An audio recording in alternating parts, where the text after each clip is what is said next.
And is he expected online? I presume so.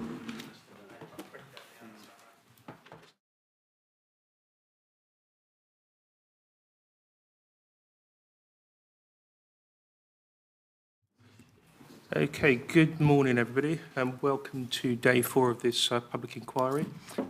Usual reminder that this is a public inquiry and it is being live streamed, and also the fire instructions are the same. I'm not aware of any fire test or drill, so if you do hear the fire alarm, please exit via the assigned route. I'm just going to do a little bit of catching up from yesterday. Believe me, these are long days for a planning inspector. We start early and finish late, and one of my tasks in the evening is just to run through the notes I've made for the day and just make sure I haven't missed anything, because I'm only here for the week, and it's a bit late if I realise when I get back. There are a couple of issues that I missed yesterday with regard to the transport issues, and I think they're matters which, if I address them to the applicants team, I might just wait till Mr. Nicholson is with us. Please carry on, sir. We're just trying to get our witness on Teams. There seems to be some logistical issues, but sorry, I was not. He's here. Thank you. Sorry. Okay. As you were. Right. Okay. Yes, Mr. Nicholson. I was just saying there are a couple of. I was going through my notes last night, and there are a couple of points on transport that I meant to ask some questions on, and I didn't. I think if I can use you as a messenger, and the same applies to the planning authority, there was clearly an awful lot of common ground between the applicant's transport consultant and Mr. Hayward for the highway authority. I think they seem to speak the same language, and I'm hoping that the question I'm going to ask could result in a note and a very short answer. And it relates to the evidence concerning accidents on the road and the junctions, and within the traffic assessment, I'll just point you to 3.8.1 to 3.8.6. There's no need to sort of turn it up now. It actually presents a very clear and factual record of accidents in the area. And what it doesn't do, though, and this is the missing bit for me, it doesn't contextualise it in the sense of is that accident pattern what you would expect for roads of that size and those types of junctions, or does it indicate that there is a bit of a problem in some of the locations, irrespective of the development, that might need addressing? There was a particular cluster on the drawing around the Castle Street roundabout. There's a lot of dots there of accidents recorded over recent years. So if I could pose that question, and ideally, if I could get an answer which was shared by both parties, that would be useful. Yeah. Have I articulated the question clearly enough? So yes, sir. It's, I understand. So, Thank you. To paraphrase, are those accidents normal for? yes. I mean, obviously, no one wants to see any accidents, but is that pattern something that might be regarded as within normal parameters for those sorts of roads and junctions, or is it something that even with current conditions you would think actually that might need a bit of intervention? Yep. And I was particularly drawn to the Castle Street roundabout junction because there are an awful lot of dots there. Yeah. Okay, right. And my second question, which I meant to explore yesterday, and it's perhaps a little wider than pure transport. It does relate to that whole issue of connectivity. We didn't touch on the existing underpass that exists it runs between the International Finance Centre, and it pops up the other side by the cinema, and it's currently all sort of cordoned off. But I had a wander down it last night, courtesy of some vandals that had pushed the fence over, so you can actually still go down this. So that, I mean, that underpass is still intact, but my reading of the drawings is that it gets lost and subsumed. I just want to understand whether in the design thinking, repurposing and utilising that underpass was ever considered. I would have to confirm with the highways teams, but just looking at the point of exit, that would be pretty much where the pedestrian crossing, the new pedestrian crossing would go over the dual carriageway. And in relation to... No, it's a bit, I think it's a bit... What? Hmm. In relation to the evolution of that crossing, there were, in one of the earlier iterations, there were 2 points proposed. Yes. And through dialogue with the Highway Authority, they wanted that to be rationalised and a lot kind of clearer in terms of the journey that a car driver would have. On exit from the port, you turn left and come past the current the gym and the back of the cinema. They wanted a kind of a cleaner approach to the crossing point, and I think that reintroducing the underpass would hamper the primacy of the pedestrian crossing in that area. The other point is that it doesn't link to anything on the other side of the where the IFC is. It used to be a kind of shortcut exit from the large surface car park, but with that car park not being there and the volumes of traffic being very different, there's nothing like 525 spaces, which was there at one stage.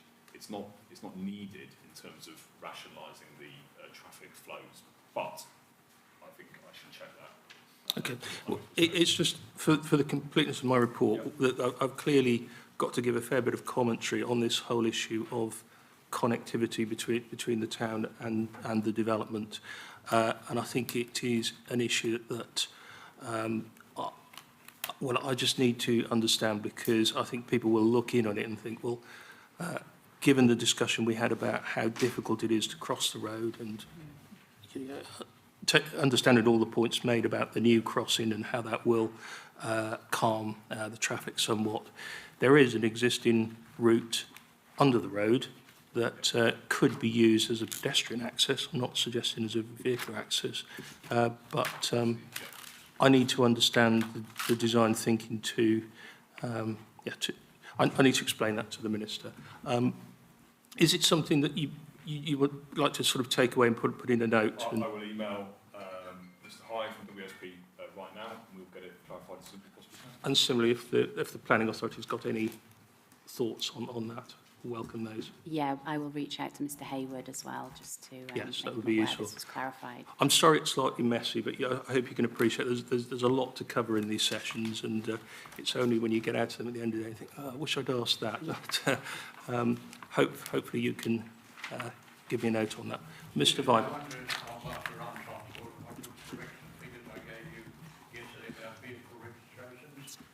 Yes, Mr. Viber, yes. I checked this morning, and up to 2021, there are 127,661 registered vehicles. Sorry, let me write that number down. 127,661 registered vehicles, and 68,000 are private household vehicles, and only 16% of private homes in Jersey own a car. Only what percent? 16% of private houses in Jersey own a car. This is according to the DVS. That's probably right. That sounds very low. So. Yeah. No, unless there are lots of people collecting lots of cars. Also, and I can give this to your secretary, so you have to write it all down.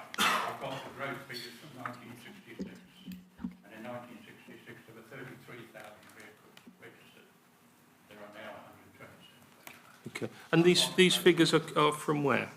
1962. The source of the data? The DBS, it's on their website.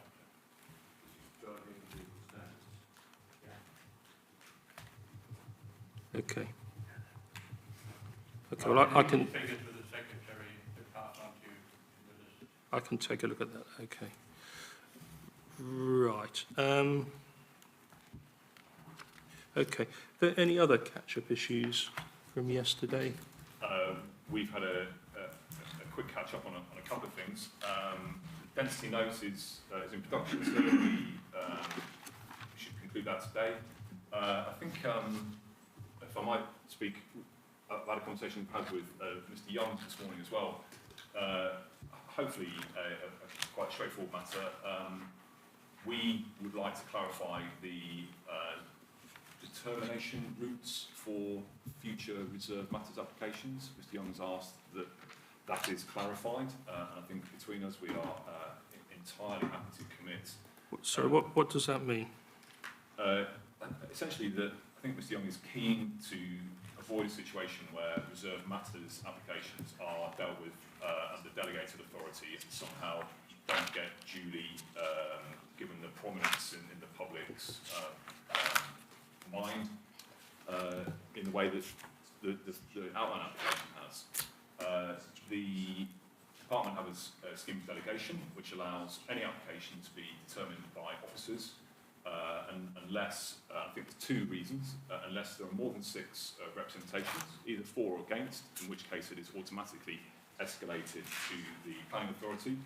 The second issue is effectively where the planning authority feel that the application is of such a scale or nature that it should properly be determined in a public forum by the politician.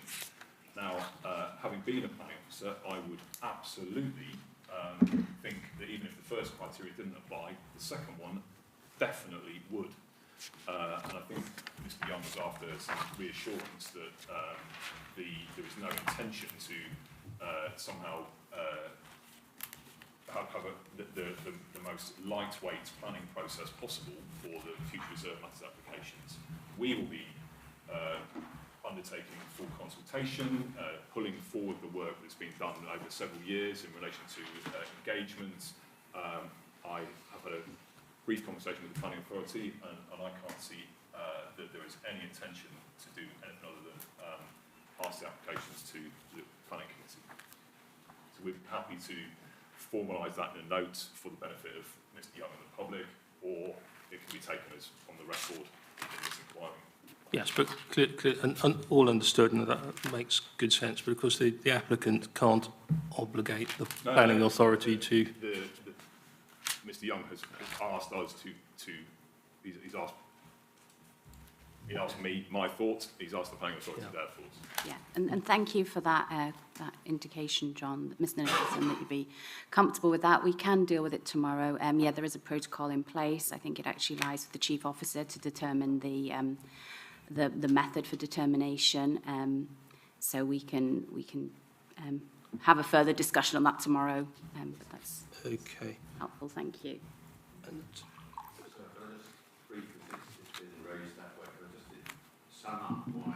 do you want to talk to the mic?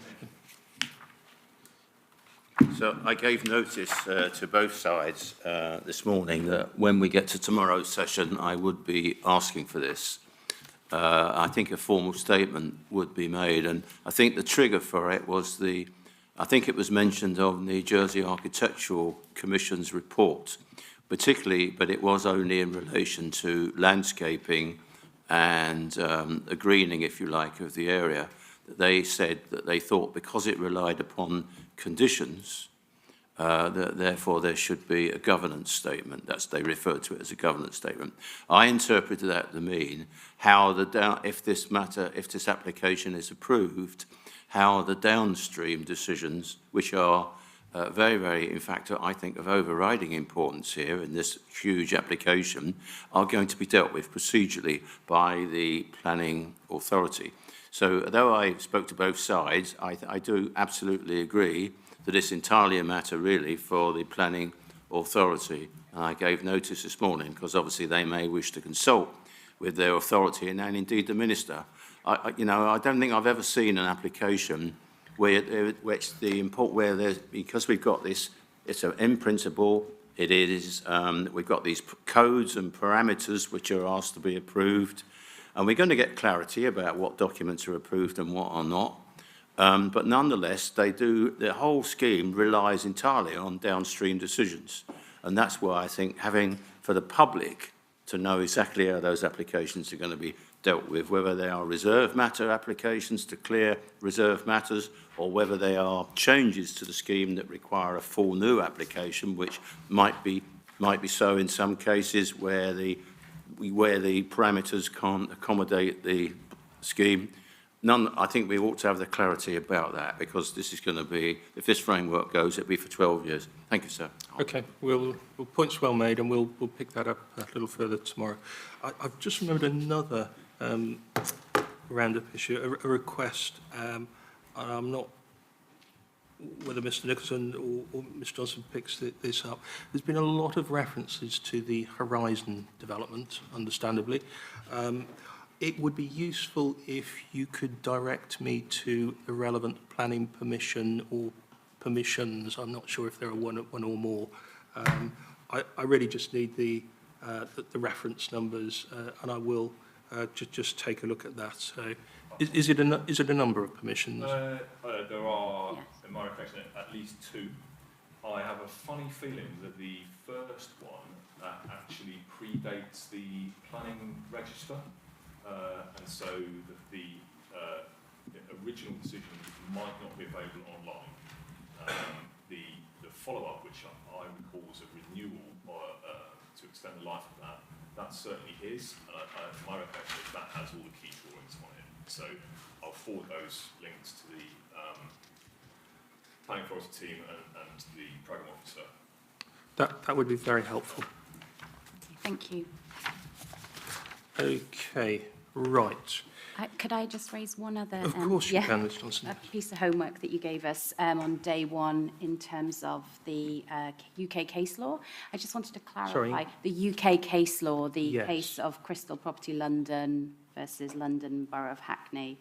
And you'd mentioned that you'd appreciate a note to guide the Minister regarding issues of uncertainty regarding the approval documents. Can I just clarify, was that to be two notes, one from each party, or is it a note to be agreed between the parties? Yes. Sorry, I'll leave that open to you. I mean, I think the discussion we had on Monday is a really important one. It's going to be the sort of initial grounding of my report. I need to spell out to the Minister what the application is for, and if he were to grant permission, what is actually being permitted. And remember all the discussions we had about Rochdale envelopes and plans for approval, documents for approval, design codes, and you have to mandatory codes, but maybe not if you make a good case to depart from them. I want you, because I've got to do the job at the end of the day, but I want you to give your interpretation of unmuddling that muddle for me. If you reach agreement and you've had a look at the case law, the Rochdale and the case I looked to you, and you reach a common position on that, well, fantastic. That will assist me. At the end of the day, I've got to form my own view and advice to the Minister. But short answer to your question, it can be 2 notes, it can be 1. Okay, thank you. That's helpful. We'll have a conversation about that. Thank you. Okay, right. Let me just do a little bit of an overview of today. We are going to start off with a session on sustainability, and I'll predict how that will unfold at the risk of being a little bit flippant. We'll hear the evidence from the applicant and references to the sustainability statement and confirmation that various policies will be complied with. I suspect the planning authority will say, it's all good, it's all motherhood and apple pie stuff, but it lacks certainty, and also there's going to be some reference to inconsistencies between some of the documents. I'm sure others will say similar things, that they would like to see some more commitment and raising the bar on sustainability. And I suspect we'll conclude with a discussion about how these matters could be captured in conditions and obligations. Well, that's my weather forecast of what will unfold in that session.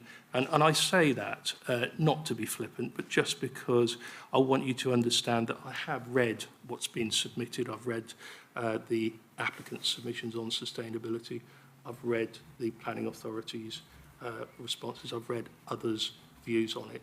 And I want the contributions to add value to that. And if you want to change my weather forecast and the sun comes out, well great. But I don't want to spend 2 hours where I end up basically saying, capturing in my report what I've just said. So that's my little steer to you in terms of let's use the time wisely. We then have a session which I think is going to be long and quite complex, and it's taken on some twists and turns which I really didn't expect when I was appointed, and I think those who are briefed on this know exactly what I'm talking about with regard to the situation with regard to landfill and waste in Jersey. I mean, all I could say is, at this stage is, from my perspective, it is quite unusual, and I'm going to have to get my head around some quite complicated issues. I think a steer I would make here is I need to do a little bit of fact-finding around the La Colette application, but I am not extending this inquiry to include that application. That's for somebody else, or it's for another place, because the application is actually undetermined. But I do want to do some fact-finding around that. So I need to understand the waste management, waste disposal context in terms of how it relates to this application. But I do not want to spend a long time with people having debates and contributions about that application. So that would be my steer. Whether I'm able to achieve that or not later in the day, we will have to see. Okay, let's get going with session 11 and sustainability, and over to the applicants team. You've heard what I predict, but please, would you like to set out? Oh, we've got a witness coming via Teams. That was the flurry of phone calls. Is that Dr. Singh? Yes, it is. He's got some colleagues who are with him as well. I'm not sure if they're going to appear together or if there's a kind of special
techniques and methods.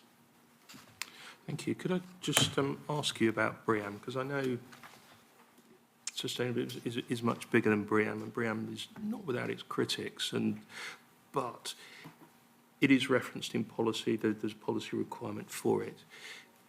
Given all you've said, why would you stop at a commitment to just tick the box on very good? You've already delivered excellent and outstanding. Why don't you make that commitment? Why don't you ramp it up a little bit?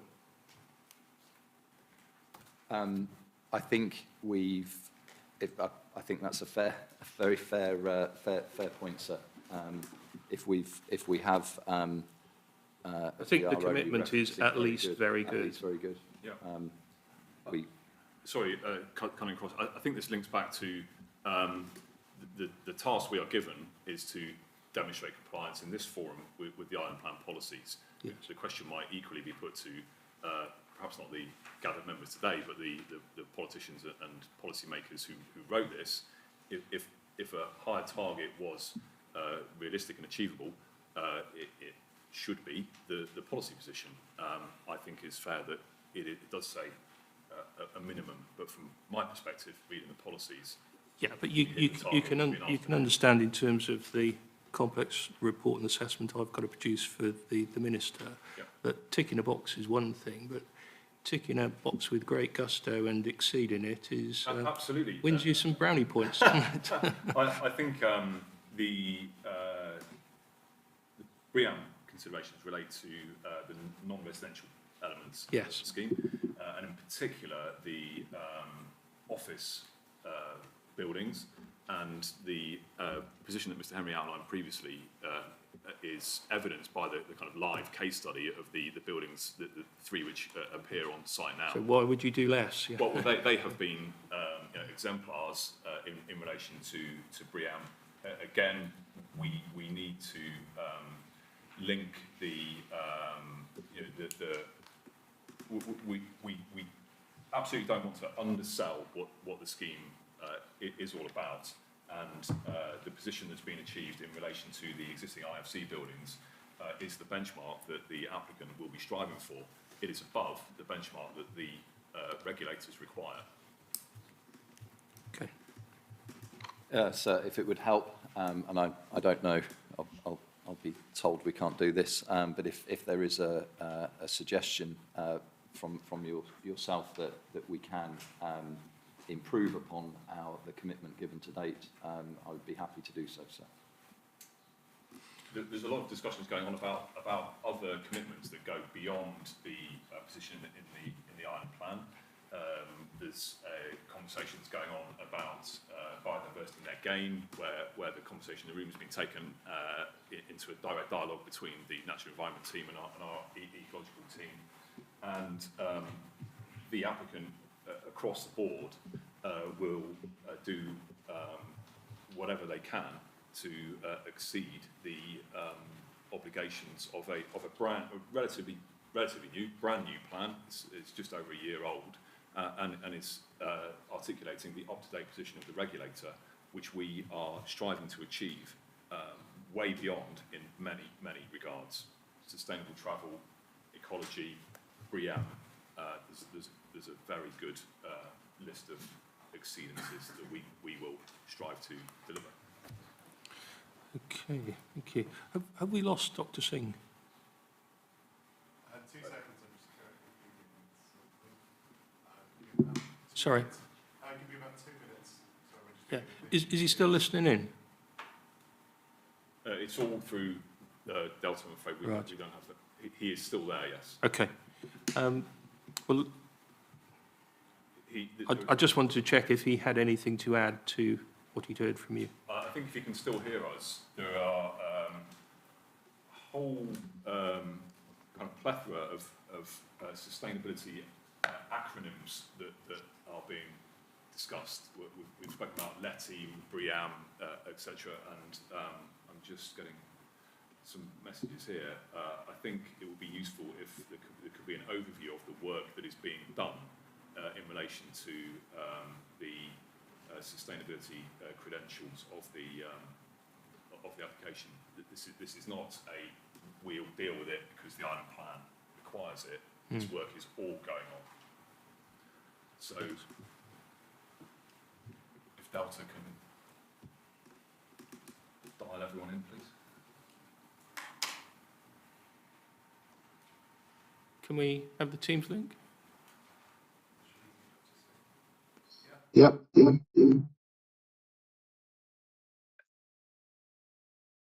Getting a lot of feedback.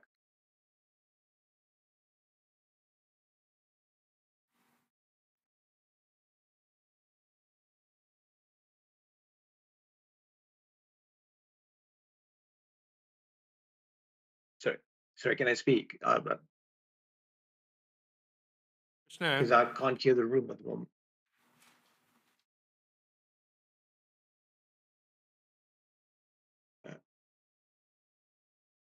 Here is Dr. Singh.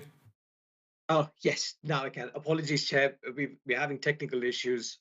So I'm shooting a little blind here, but just following up on the conversation that's taken place and what we've heard, we are trying to follow the LETI guidance as close as possible.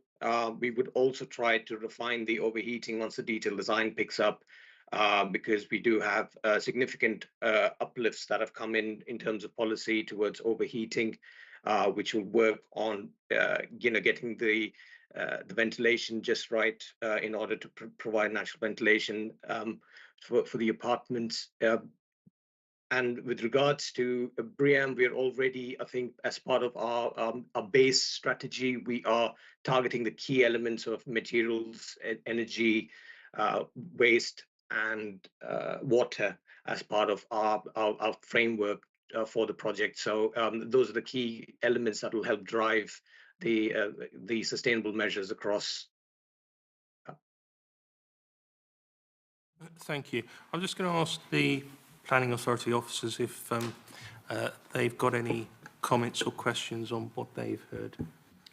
I think we just very much welcome the commitment to no fossil fuels going in, and obviously very much welcome any commitment to go above and beyond the very good BREEAM standard.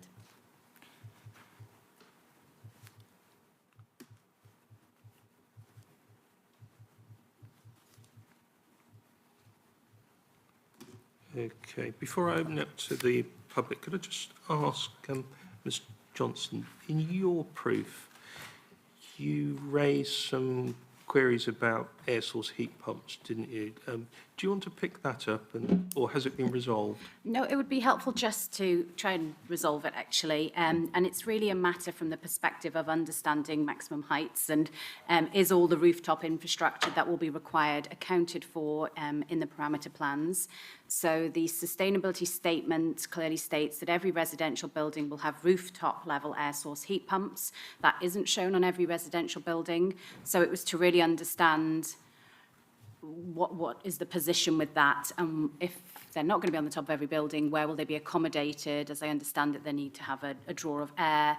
There's also the potential for amenity impacts associated with that type of equipment in terms of noise, and with so much of the private communal amenity space being at roof level, we just need to understand if that will be kind of a good quality space for people to use. So thank you, that would be helpful. Sure. I can probably pick that one up.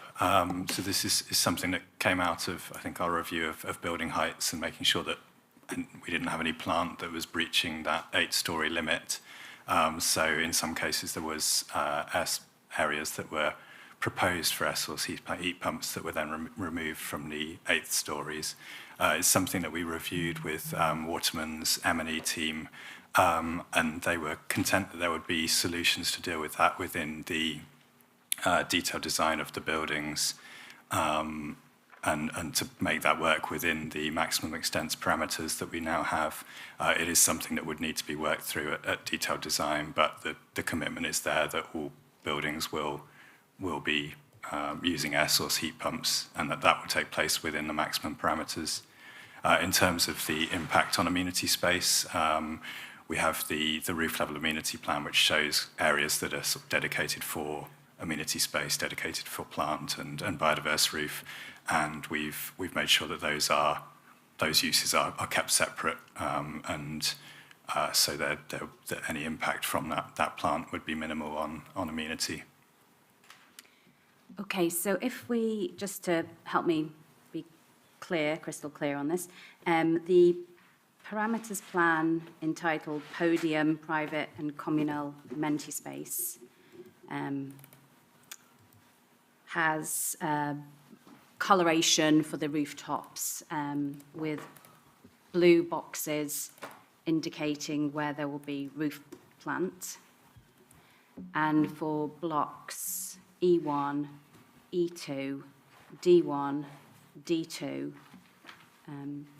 which are kind of the main residential core of the development, there is no plant shown at rooftop level. Yeah, as I say, we did not want to include it on the lower levels where we have residential terraces. That was partly about avoiding, well, mainly about avoiding any impact on amenity. It's something, as I say, that we have discussed with the M&E team. They're content that there is solutions to deal with that within the building fabric. I would have to defer to the M&E team in terms of the detail of what that might be. We can check that with them and provide a response on that.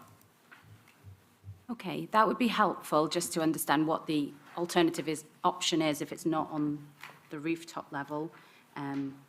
Because I presume that podium plan is actually showing there's no level above that, is there? That's showing the roof, roof down.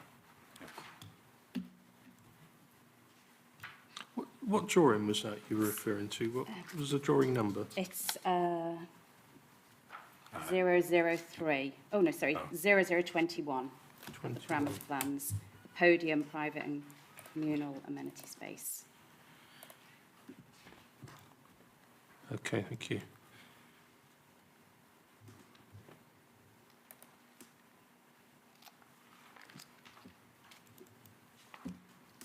Yes, I understand what you're saying now, yes. Yeah. Okay. Any more? No, that was it, thank you.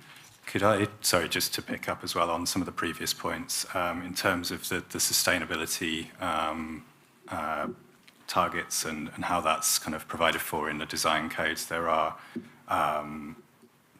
several codes that relate to those kind of standards and targets on, I think it's section 5.25, sustainability strategy of the codes.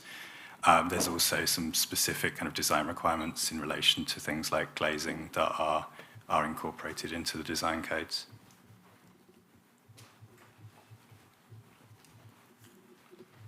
So if I might add something else to just revert to maybe 10 minutes ago, in terms of BREEAM and the conversation you had about the commitments that may be different to the actual planning policies, I've just checked, and the three completed IFC buildings all achieved BREEAM excellence, and we're quite prepared to commit to BREEAM excellence as the standard for the two office buildings which are proposed in this application. I was as far back as 2015 that JDC were delivering to that standard.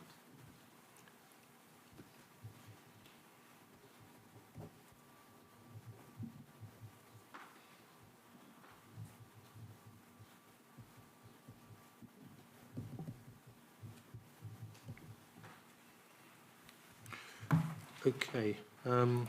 Any more? If I could just pick up on one kind of, I guess, more principled kind of idea around future-proofing, and I think this kind of talks to kind of where we might be within the lifetime of the development. The first one being around the provision for electric vehicles, and I'm sure that this was covered in the transport discussion previously, but a carbon neutral roadmap has an in-principle policy that will bring in legislation to prohibit the importation, registration and sale of new petrol and diesel vehicles from 2030.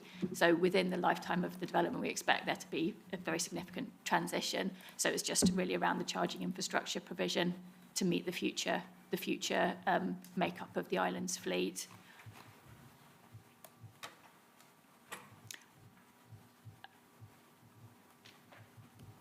Sorry, and that ban on petrol diesel vehicles is what date? 2030, that is just on the importation and sale. So obviously existing petrol and diesel vehicles will carry on being permitted.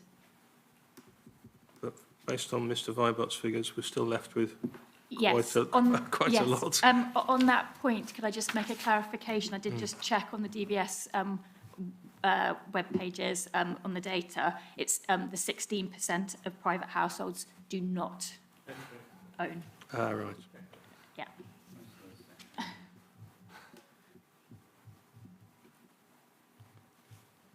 Well, flip the other way around. That's an incredibly high car ownership rate per household compared to UK. Really is. Yeah. Can I add in that, sir, that most of those live in St Helier? Okay, right. Okay, well, that's the main exchanges between the main parties. I'm going to just open it up to questions on this potentially very wide-ranging issue of sustainability. Mr. Vibart, do you want to take the chair?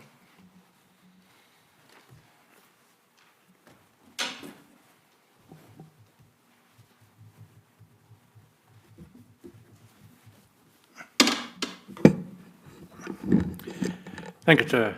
I wonder if I can ask the experts whether they've given consideration to the activities of people like Rubis in Jersey who are producing what they call no fossil fuels, whether they'd be allowed to have that kind of heating systems within this.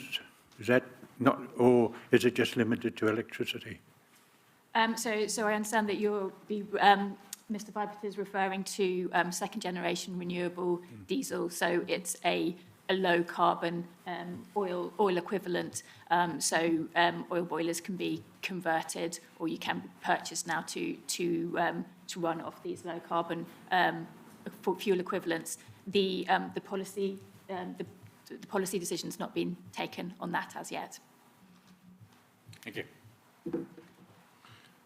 Okay, Mr. McCarthy.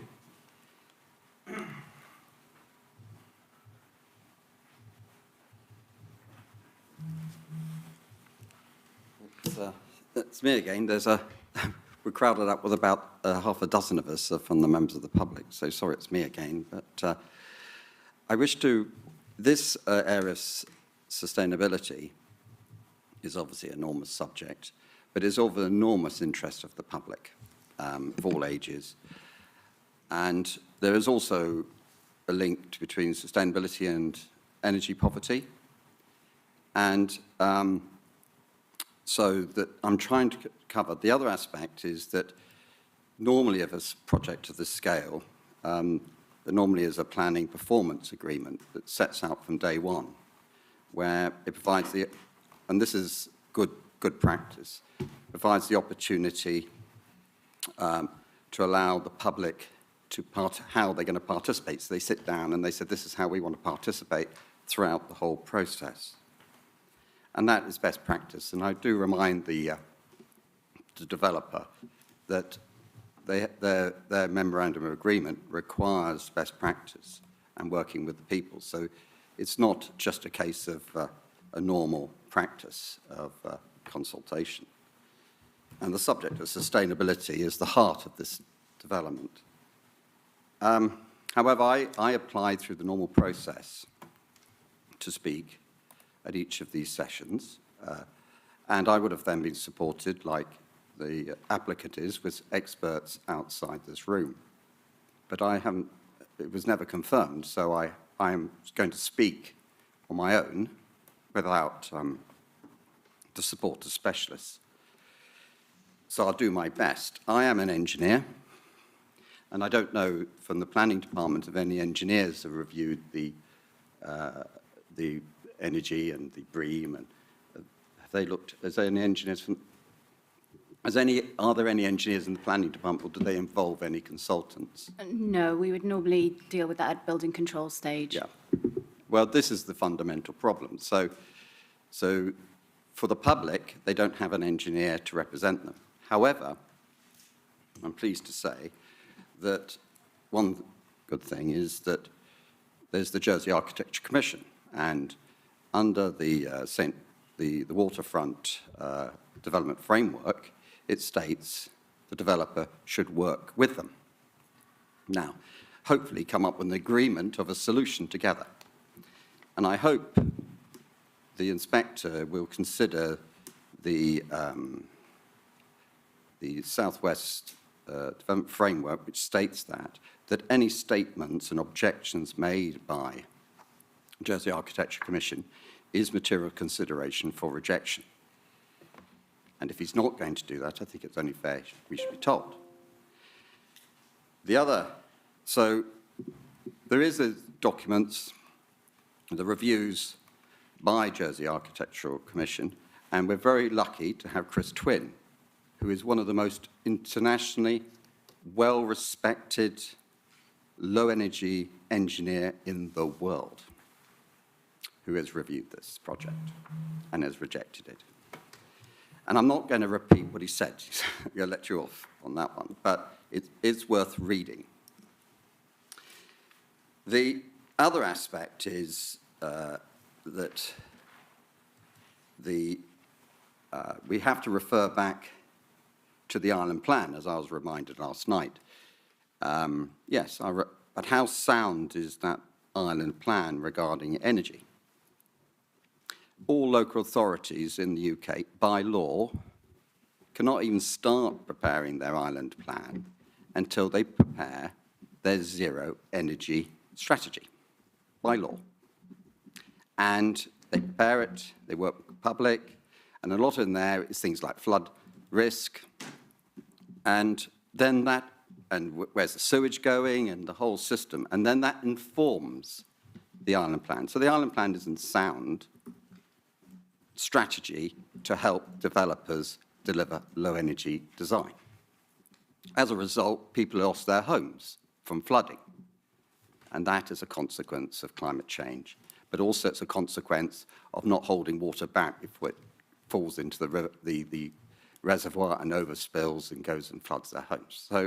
So the next bit is the fundamental aspects of the island plan, informed by the, was not informed by the zero carbon strategy.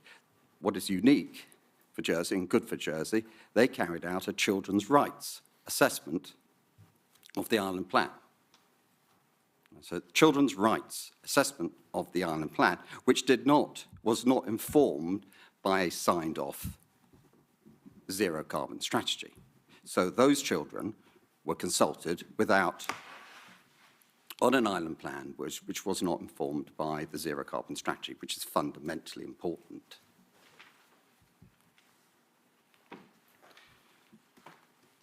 The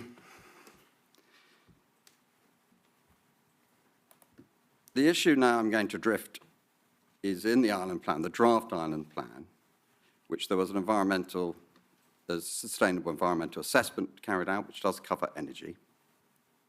These officers, quite rightly, wanted your development to be to be passive house. That's right. It was in the draft island plan to be passive house. The developers objected to it for a number of reasons. Reduction of profit. They couldn't do it. They couldn't deliver it. So that clause was removed from the island plan, and replaced with government projects will demonstrate how this industry that's, living in the dark ages can catch up and show the other contractors and developers you can achieve passive house standards. Part of the memorandum agreement between this developer and the public is they will do developments that show the way. Andium Homes are showing the way. They are building, and they've built demonstration projects that achieve passive house standards. Today, it's built, it's a demonstration, but they will then continue that. So those on low income will have passive house standards, which is 10% of the energy demand of a typical house, 10%, and that will help them related to energy poverty. Fantastic. But if you have a Ferrari in the basement of the car park of this luxurious tower, you can burn as much energy as you like. Because you know, they're saying they selected elements of the passive house. Because that's the other thing, is that here we have a developer that proclaims they are working in accordance with the best practice, international practice of environmental, social governance, and yet they've only picked bits out of passive house. Insulation, which, to be quite honest, is building regs plus a little bit more, nothing. And this is the fundamental problem. Now, the thing about passive house, if you built to, say, 4 stories, because obviously the taller you go, you know, what are the further buildings go apart if you want them daylit. So you can power a 4-story house up from the sky. At the end of the year, your electricity bill's 0. And whereas you go taller, you get highly serviced. We've lost the roof gardens because they're plant areas. You know, we've lost this because we're digging down to the basement because we're putting plant in there. We shouldn't have any plant. This is a fabulous site. This site faces the sun. It faces fresh, cool breezes from the sea. It's an amazing site. And yet people are delivering passive house standards squeezed up amongst tower blocks. They're achieving it and having to work very hard to do it. But you've got everything.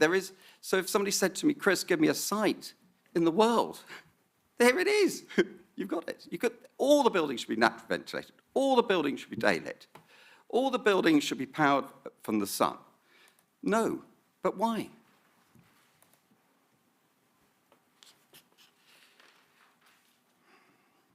Now we move to the BREEAM of the officers.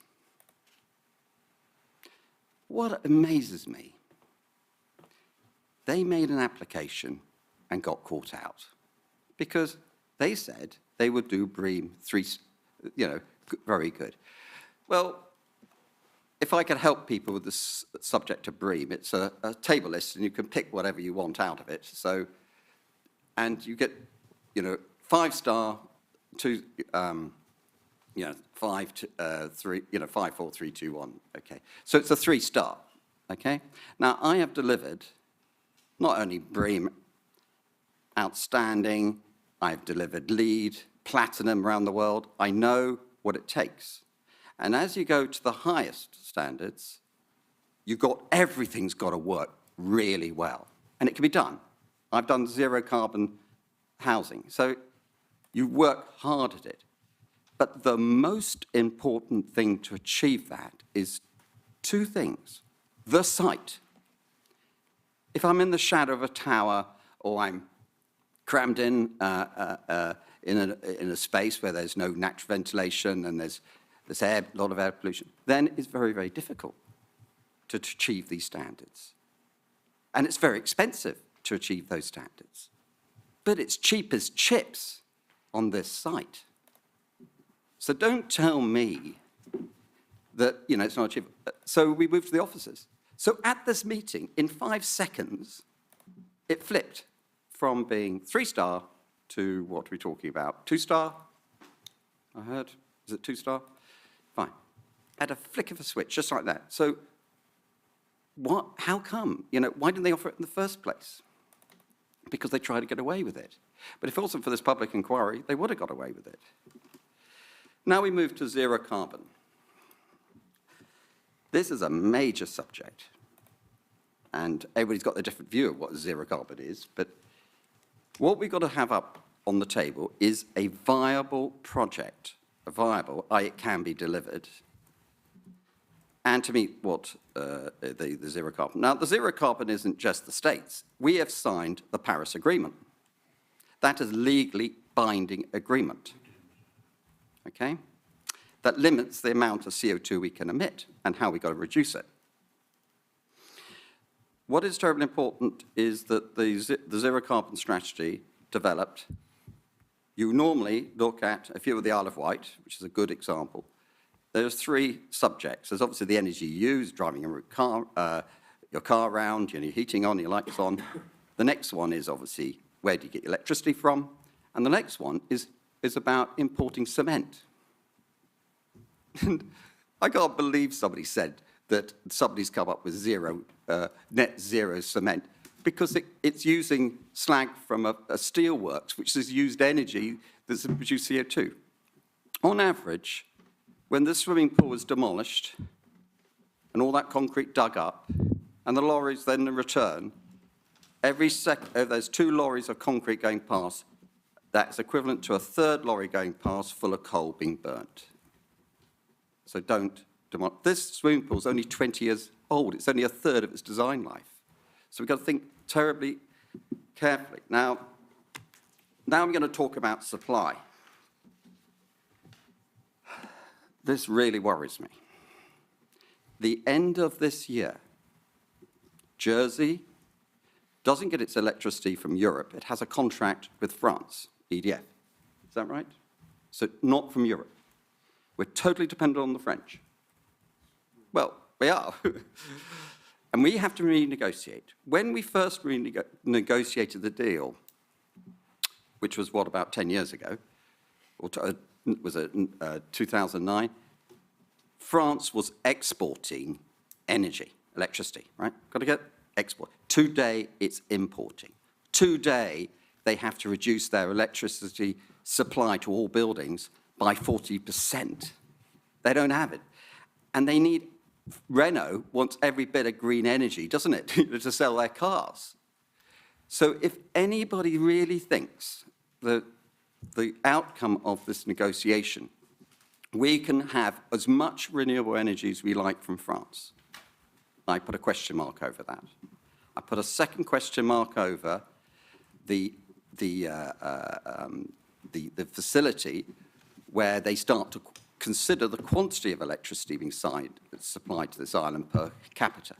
But one thing that terrifies me is the price.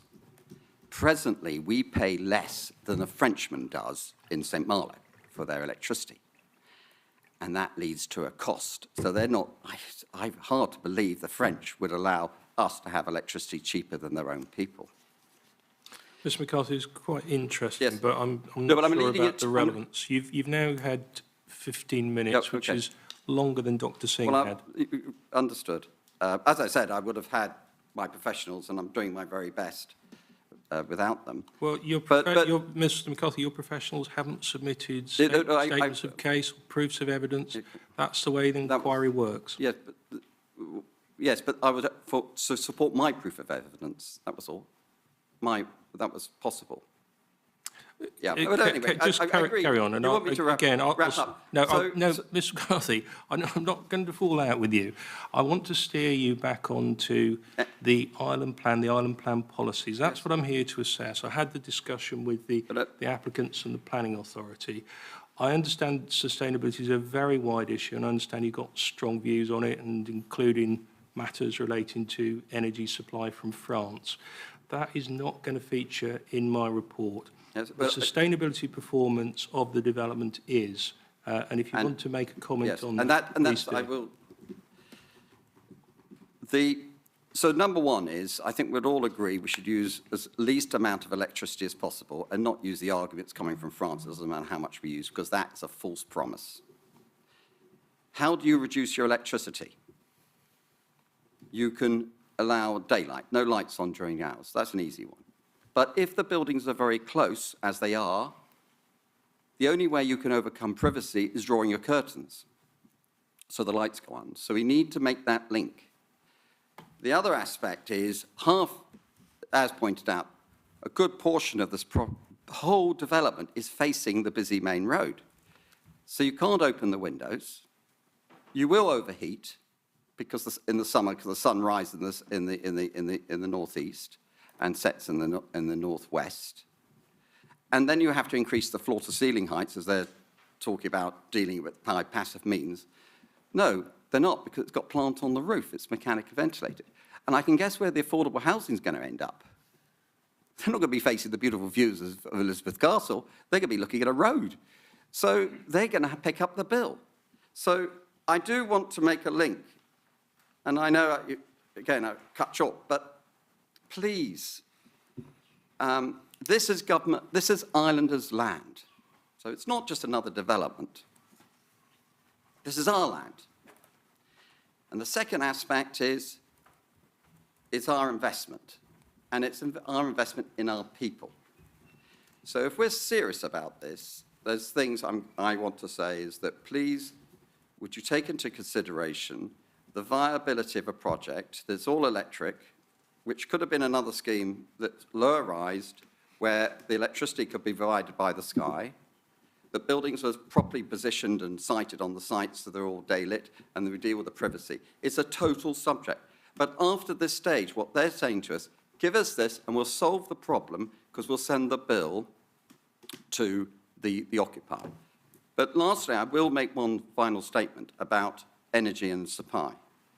This development has not submitted a utility statement, has not submitted a sustainability statement. What does the sustainability statement say? It says this developer wants a lot more electricity. This development is going to have a lot more sewage. This developer wants more water. And what will normally happen, that developer pays for it, right? They pay for the expansion of the electricity supply to the building. Well, they're not, are they? You're paying for it. The public are paying for it. It's going to end up on the bill of somebody under energy poverty.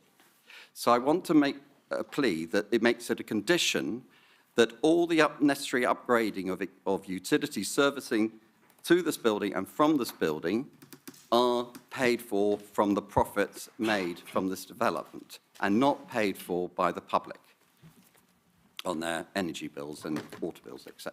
Thank you. Okay, thank you, Mr. McCarthy. There is a utilities assessment. It's fairly chunky. No, it's assessment, not a statement. Please, as an engineer, that's a huge difference. It just says... Do you want to explain the difference? The fundamental difference is, this says, this is how much energy is in the area, you know, how much water, the capacity. We know the island plan is completely flawed on sewage, you know, and that's because it was not informed by a zero-carbon strategy. That would have sorted that out. We know that problem. We got planning, the island plan approved up at St. Peter's. We could build housing there, but you can't because there's no sewage supply. It's ridiculous. So it's an unsound island plan. When I then move into what a developer will provide, the utility statement, or the assessment just says that's what's there. A statement says, I'm going to pay for it out of my profits, and I'm going to get less bonuses.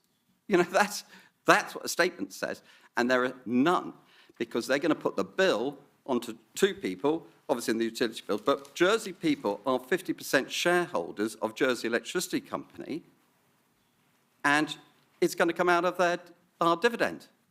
So we're going to pay for it again.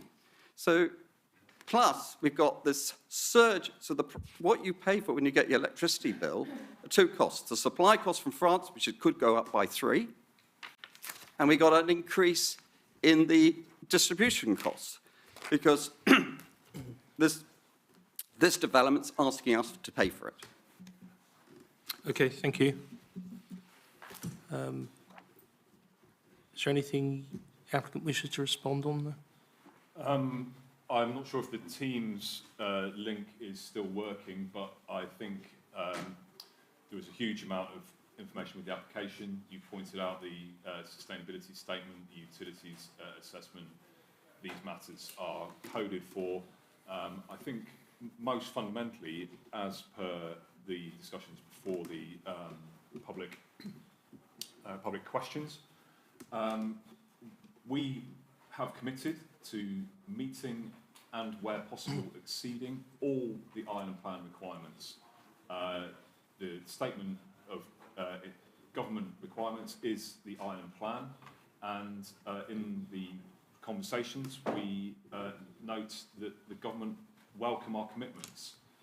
If those policies evolve over time, the structure of this application allows for those commitments to bite on the future reserve matters application, and those applications, the reserve matters applications, will also need to align, and we have to commit to that with any future position that the government sets out. So belts and braces is there. We, as an absolute minimum, will meet and wherever possible, as we've identified, exceed those requirements. So.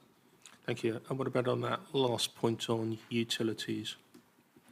I think a great deal of that is in relation to the detailed design. The position is set out in the utility statement, and there is a coding which aligns with that. I think Mr. McCarthy's point was the taxpayer is going to pick up the tab for Wider infrastructure. Thank you, sir. If I can comment on that point. I think we heard yesterday that from a drainage perspective, both in terms of foul and surface water, this site is well serviced, and there is capacity within the network for dealing with this development.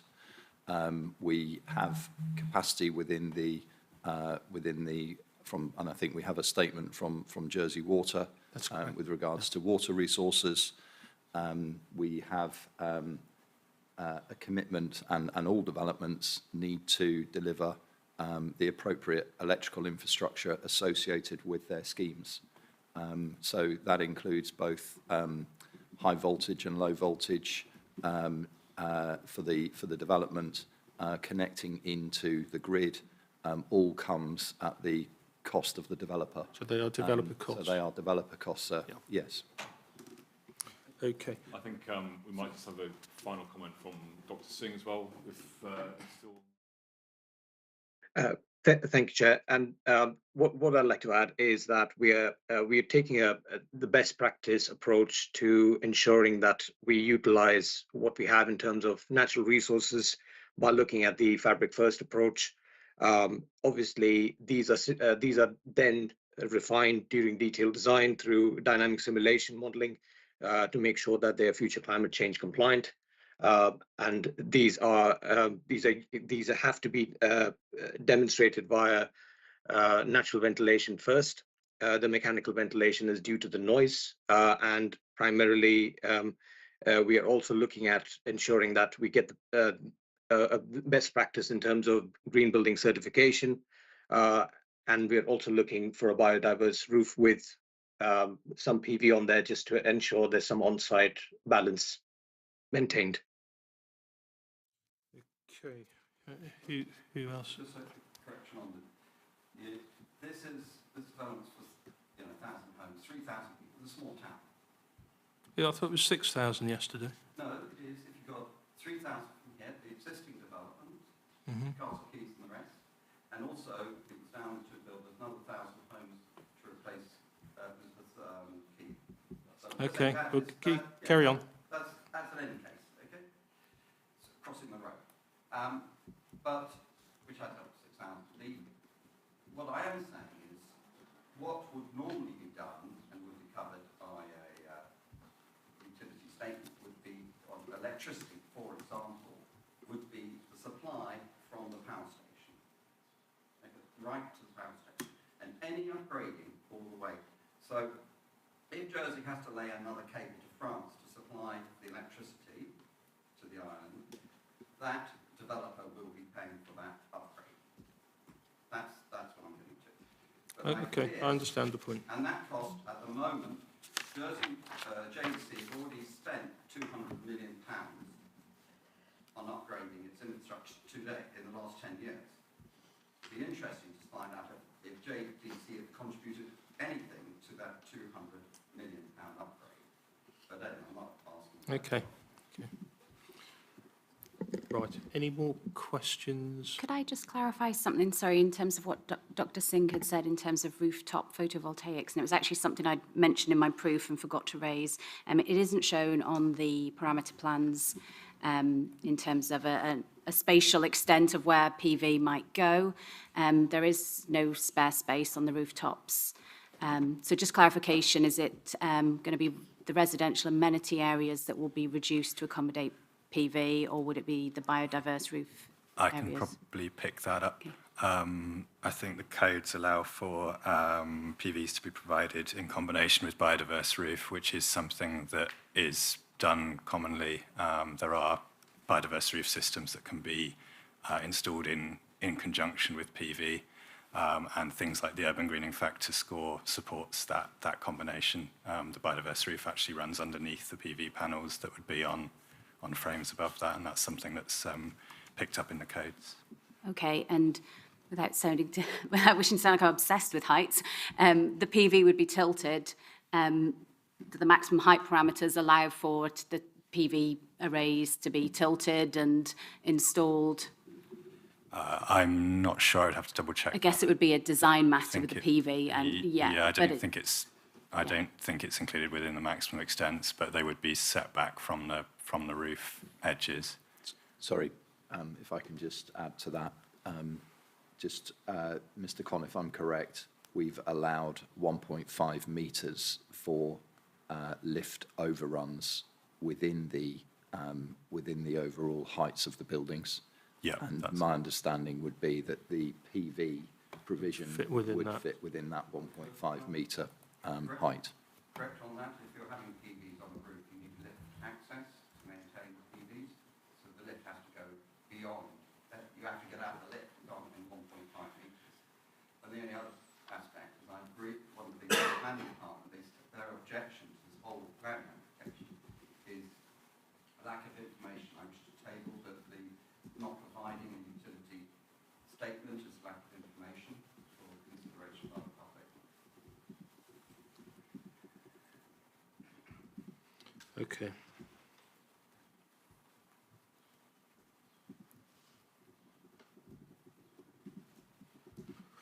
Right, okay. Mr. Vibert. Can I just ask whether air pollution comes in under this section? Have we got it somewhere? We've got it tomorrow under other matters, air quality and noise. Okay. Well, thank you for that. We'll draw session 11 to a close there and take a short break, say till 15:15, and then we will get going with the session 12 on ground conditions, excavation, waste and so on. But just before we break, could I just take stock of who's actually going to be participating in that session from the applicant side? On my right, we've got Mr. Slater from Waterman. He is our lead specialist and key witness for this. And you're on a flying visit, I understand. You have to be right. I know what that's like. I know the pressure.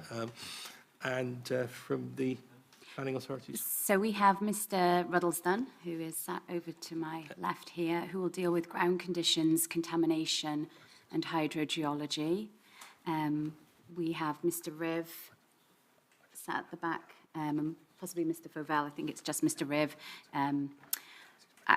here on behalf of infrastructure and environment in terms of solid waste. And then we have Mr. Monks, thank you, pollution control and waste export matters, if any questions arise on those. We also have Mr. Jones. I was going to ask, because yeah. Mr. Jones, you were the case officer Correct. for La Colette, weren't you? So I'm going to ask you lots of questions. Okay, let's take a coffee break and we'll get back at 15:15. Thank you.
Sleet.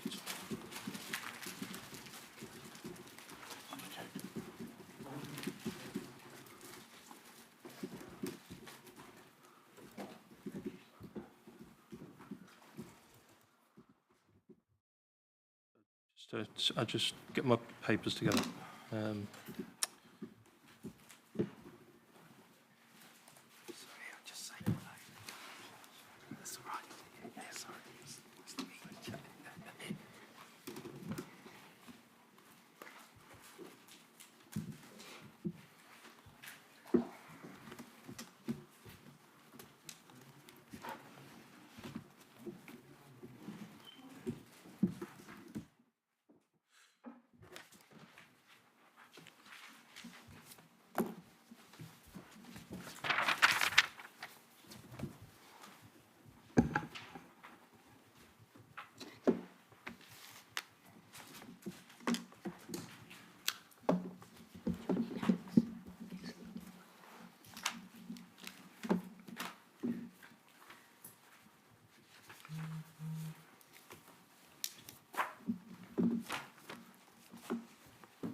Okay, let's get underway with session 12, which I suspect is going to be fairly long and fairly complicated. This section is going to cover ground conditions, excavation, the creation of basements, waste arisings, pollution risks, and various controls. And could we just start perhaps with some introductions from who's going to be speaking in this session? So we have Mr. Slater. Yep, that's me, sir. Okay. And on this table? Simon Ruddleston. Sorry? Simon Ruddleston. Mr. Ruddleston. David Monks. Mr. Monks, morning. And Morning. Andy Riv. Thank you. Right. Okay. I hope that the subheadings that I set out on the programme give a feel for my sort of logical thinking in terms of what I need to sort of work through on this site. I did mention just before the break that this is a subject that seems to have developed a life of its own in the time I have been looking at the Waterfront inquiry. There have clearly been some considerations of another planning application, and I've seen an awful lot of media coverage on the subject as well. And I did make the point earlier that this inquiry is not going to extend into that particular planning application for La Calette, but I do need to do some fact-finding around it. If I could do a little bit of scene setting, which may help the expert witnesses at the front of the room, because I'm obviously not an expert in these fields, and that's why I need to be sort of guided by you. But just based on my reading of the application submissions and the documents that have been put in through the inquiry, I've just got some bullet point notes for what that I've made, which is my current understanding, and if I need to be corrected on anything, that's absolutely fine. But the first sort of factual finding is that the application site is essentially an existing landfill site, and it's a relatively recent development, and I've heard about how it was reclaimed from the sea and infilled in phases, I think between 1985 and 1995. I think that's what the environmental impact assessment says. I've also read that the fill materials were a mixture of general landfill rubbish, demolition waste, and incinerator ash. I've also read from the evidence that amongst all of that, there are inevitably contaminants in terms of metals, hydrocarbons, and asbestos spread across the site, and there are lots of evidence on different testing and boreholes in different locations.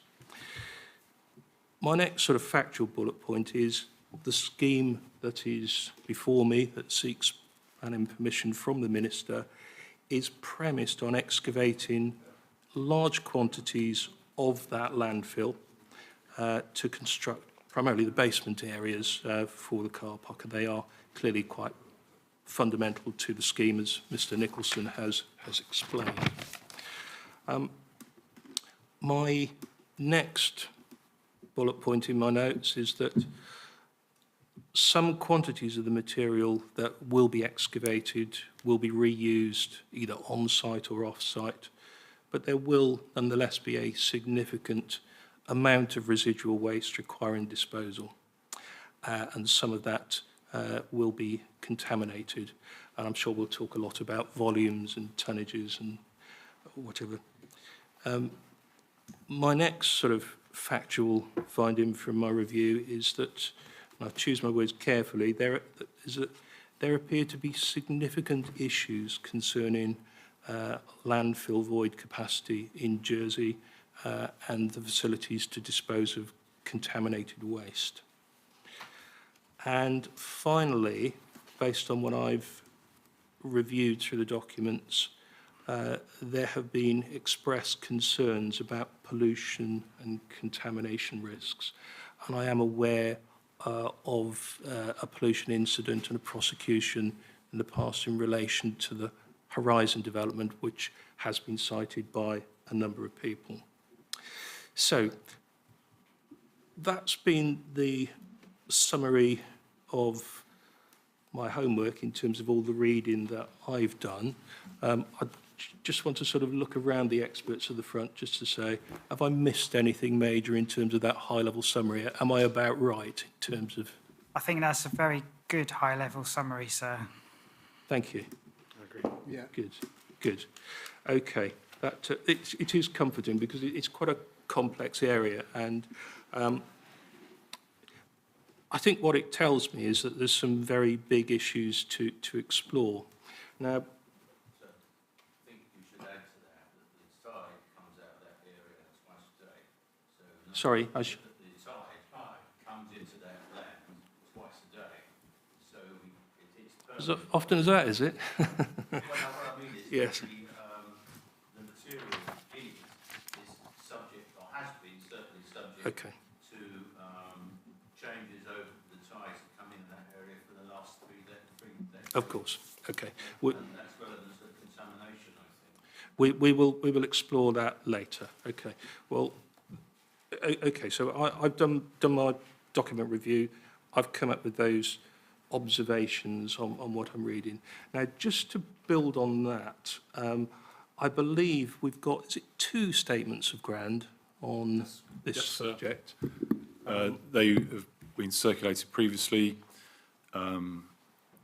Contaminated land and hydrogeology and waste regulation. Okay. Yeah, one was fairly late, wasn't it? I think that was waste regulation. Well, maybe we'll refer to those as we go through. So, having set the scene, I think it would be very useful if we do take this in bite-sized chunks. And I think this could be a relatively round-table discussion because I believe the experts have been talking to each other. So I don't think we need to go through the sort of strict formality of things. But I would like to ask from the applicant's team, Mr. Slater, to take each of these subheadings that I've got and give me a summary in terms of, just tell me what you think I need to know. We'll start with the first one, which I've titled Ground Conditions, Contamination and Hydrogeology. And really what I'm trying to get to there, I want you to paint a picture of what the site comprises of, what's under the ground, and how does it all kind of work, and explain to us what hydrogeology is. And over to you. Thank you, sir. So as you've rightly summarised, the sites have been infilled over the years, so there is a significant thickness of made ground, fill material as we'd call it, And then underneath that, you have shales or solid igneous rocks at the base. As the gentleman in the public rightly pointed out, the tide comes in and out of this area. And so there's sort of hydraulic continuity. The water under the site is linked to the tide. And in terms of what we've done in looking at all of this, we've looked at existing investigations, boreholes and trial pits. We've also drilled some further boreholes and put monitoring wells in to understand the hydrogeology, the water levels, and we've monitored those water levels over tidal cycles. And I included in my proof a summary from our hydrogeology specialist, which we provided at your request to try and dumb down the jargon, which I hope was helpful to you, sir. And from a ground contamination assessment point of view, at this stage in an application outline, we prepared a study where we look at the general principles, are preparing what we call a conceptual model, so understanding the site conditions, and then you superimpose on that the actual development, the people who are going to occupy the development, the people who are going to come and use it, or the construction workers. And we look at other receptors such as St Albans Bay, groundwater or otherwise. And then based on that, we do a risk assessment considering during the development and also on completion of the development. When you finish the development, you need to be able to show that there aren't any pollutant linkages remaining. So we are confident that that can be achieved through the development. A lot of that is by removal of the material due to the basement excavations. We're also seeing with the basement walls that are going in close to the sea where there is tidal influence, those walls are socketed into the rock, so they form an impermeable barrier, which isn't there now. So in some ways you could argue that's an improvement because the tide can't get into any residual contaminants underneath the basements that will remain. So we consider that there's, at outline stage, there's an adequate amount of information to make that judgment.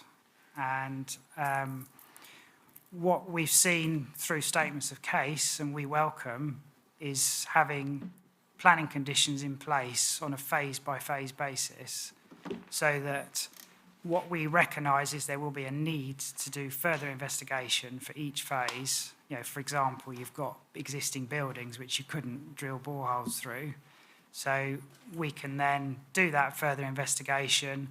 We will then prepare a remediation or an investigation report. We will review that information in light of what we've already done, and then prepare a remediation strategy saying how we're going to manage those materials and manage that particular plot or that phase to make sure that when we get to the end, everything is in the right place, it's in the right situation, and that there isn't going to be any ongoing pollution as a result of our development. So that's the sort of process. And then through the reserve matters approach, each report would be submitted to the government for their review, and they can review it, or they can, as in this case, they've appointed Mr. Ruddleston to review what we've done. They could retain Mr. Ruddleston or someone of similar standing to review what we do to make sure that each phase is covered, because each phase, you know, there may be different contaminants in different parts of the site that come to light through those further investigations. So that, I think, covers the first ground conditions, contamination and hydrogeology. Okay. Well, I'll just stop you that because I want to do this in bite-sized chunks. And if I look to the regulatory authorities, perhaps, we'll come on to conditions and reserve matters later, but in terms of the evidence from Mr. Slater and the work that's been undertaken, are you content that there is a robust evidence base, a proportionate evidence base in terms of what's under the ground and the hydrogeology. Yes, sir. So that's one of the key points to get across today is that... Yes, sir. So that's one of the key points to get across today is that the work undertaken by Waterman and Mr. Slater to date sets out the ground conditions and contamination very well, and it's very well understood. What's called the conceptual site model, which Mr. Slater just touched on, is fundamental to understanding contamination risk assessment, and that's been that's been well understood. What we've highlighted and Mr. Slater supports is the principle of source, pathway, receptor linkage in contamination risk assessment, and for there to be harm, there needs to be all three of those present. So if one of those doesn't exist, for instance, if the works take away the source and there is no harm, or if the development proposals put a pathway between the source and the receptor, then there is no harm, and if there's no receptor, then there's obviously no harm. So fundamentally, with two exceptions, which is to do with the asbestos testing and waste classification, which are both actually linked, the understanding of the ground is well understood. But the assessment relies on a lot of historical data. So asbestos testing either wasn't done or wasn't done as well as we would do it now. But there's an acknowledgement there that further, more detailed investigation will be done on a phase-by-phase basis as the development proceeds to provide information for design, and that's quite acceptable. There's quite an acceptable amount of information at this stage for the outline application. Okay, right. Well, I just want to explore with both of you a little bit more around the base conditions then. So just part of the development for one moment in terms of what is there under the ground. I'd like to understand from both of you, in terms of what all those reports are telling you about what was filled there between those dates, was it 85 to 95? That sort of mixture of, what was it, it's called general landfill rubbish was a term I picked up, demolition waste, incinerator ash, and then the known contaminants of metals, hydrocarbons and asbestos across the site. In terms of regulation today, would that mix of waste arisings be allowable in a landfill land reclamation site today? No. I could probably help with that one. No, I mean, that's why the development of La Colette. It's Mr. Monks, isn't he? It is, yeah. I work in the Regulation Directorate in the Pollution Control team. So the difference between the waste management law arrived in Jersey in about 2000. The law's dated 2005. It was implemented 2007 and 8. So prior to the introduction of that law, there was only planning law which controlled development. So your question's asking about whether the past occurrences in 85 would be allowed today. The general answer is no, because you can look at La Colette, where they've accepted bottom ash, and instead of it being deposited, on the seabed in admix with other construction wastes, it's deposited in cells. So there's a huge difference in terms of the nasty stuff would get separated out and put into a special area. So in La Colette, they contain contaminated waste in cells where they can control and manage the impact of that waste in that environment, given that it will rain on it. So they seal it in cells. What happened in the past, no waste management law existed. There was only planning law. But today, the idea of mixing up asbestos materials in landfill, it just wouldn't happen. Well, there is asbestos landfill at La Colette, and it gets mixed up with other things that the asbestos is attached to, and it gets landfill. Right. But there's a specific cell for asbestos It goes into a specific cell. Yeah. Yes. But asbestos, where it's fibrous and just detected, and it's not bits that you can pick up, almost invisible but detected within soils, that goes to a different part of the site, but it's in containment cells. Okay. So the world's moved on since 1985. The UK, was landfilling things differently back then as well as Jersey. Yes. I can probably provide more information on that. We have had other projects where asbestos fibres have been found in soils, and where we have the detectable limit of 0.01% by weight, we actually consign those to the engineered cells for containment. So when there is an identification of asbestos materials within soil that's detectable, we do exclude it from the general reclamation fill that is within the reclamation area at La Collette. That's interesting. Right, okay. And again, just exploring the base conditions. What I was hearing from Mr. Young and what I've read in the evidence, there are pathways then between this buried landfill and the sea. It is... if you're describing the La Collette area, I'm talking about... the original. Yeah, I'm talking about the application site. Yes, there is a pathway between the original fill material and the bays, because there wasn't a liner system put into that so landfill. On a daily basis then, as the tide comes in and out, it's washing through, or there are pathways it's washing through all that stuff that we've described and going in and out of the sea. Probably a hydrogeologist would probably be able to explain it a lot better than I'm going to attempt to. Perhaps any comments welcome. But I mean, the tide comes in and out and washes over the beach. The groundwater within the land, if you imagine the groundwater plane under the land, and the two will meet. So the tide doesn't wash into the land like it does into the beach. There is a pathway. But there is a pathway. There's no engineered containment between the old landfill, historic reclamation areas and the natural environment. Whereas at La Collette, the waste is assessed and a decision's made about how contaminated it is. So it doesn't all go into a reclamation area where there's no containment. It goes into contained areas. Got you.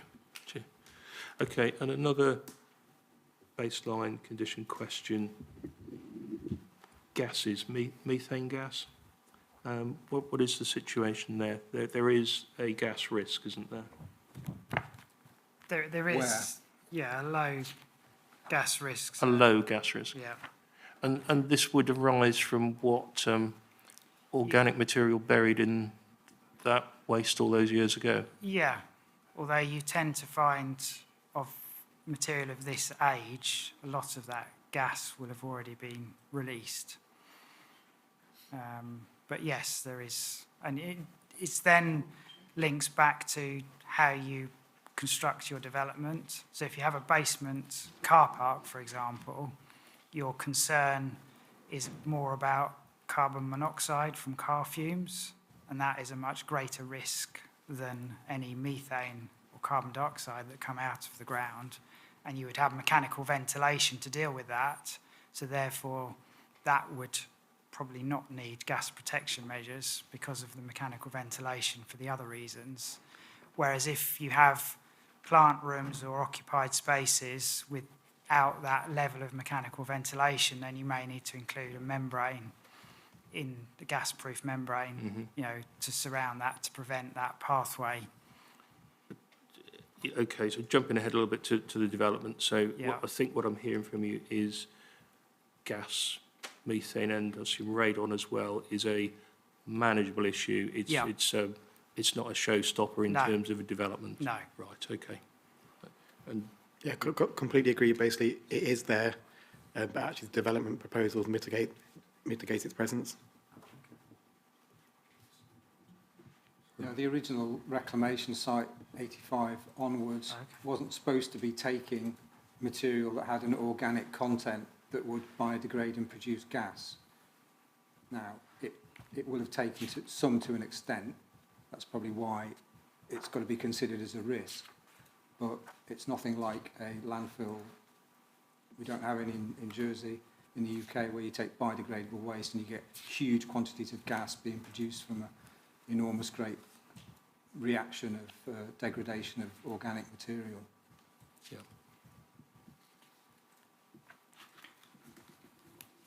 If I may, sir, my colleague Sarah Owen, who's our waste expert, is also available to perhaps shed some light on some things on the online. She's on the Teams call. She's been listening in and in partnership with Carl as part of the Waterfront team.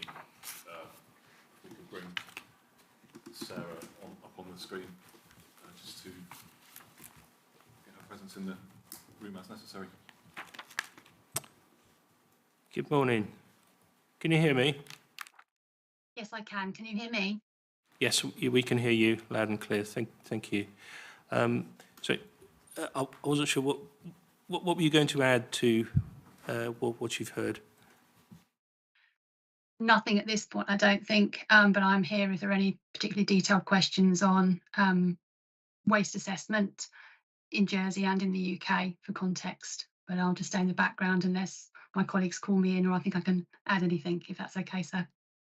Mr. Nicholas, was there anything you wanted to? Not at this particular stage, sir. Sorry, sir, just one point to add just on the baseline condition.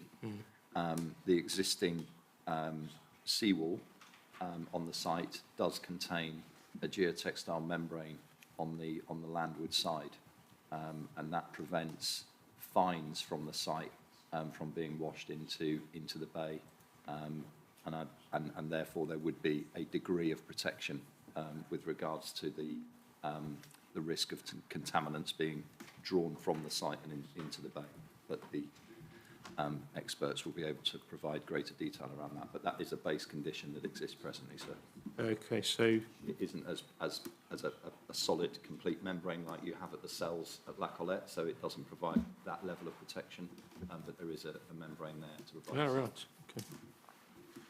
Thank you.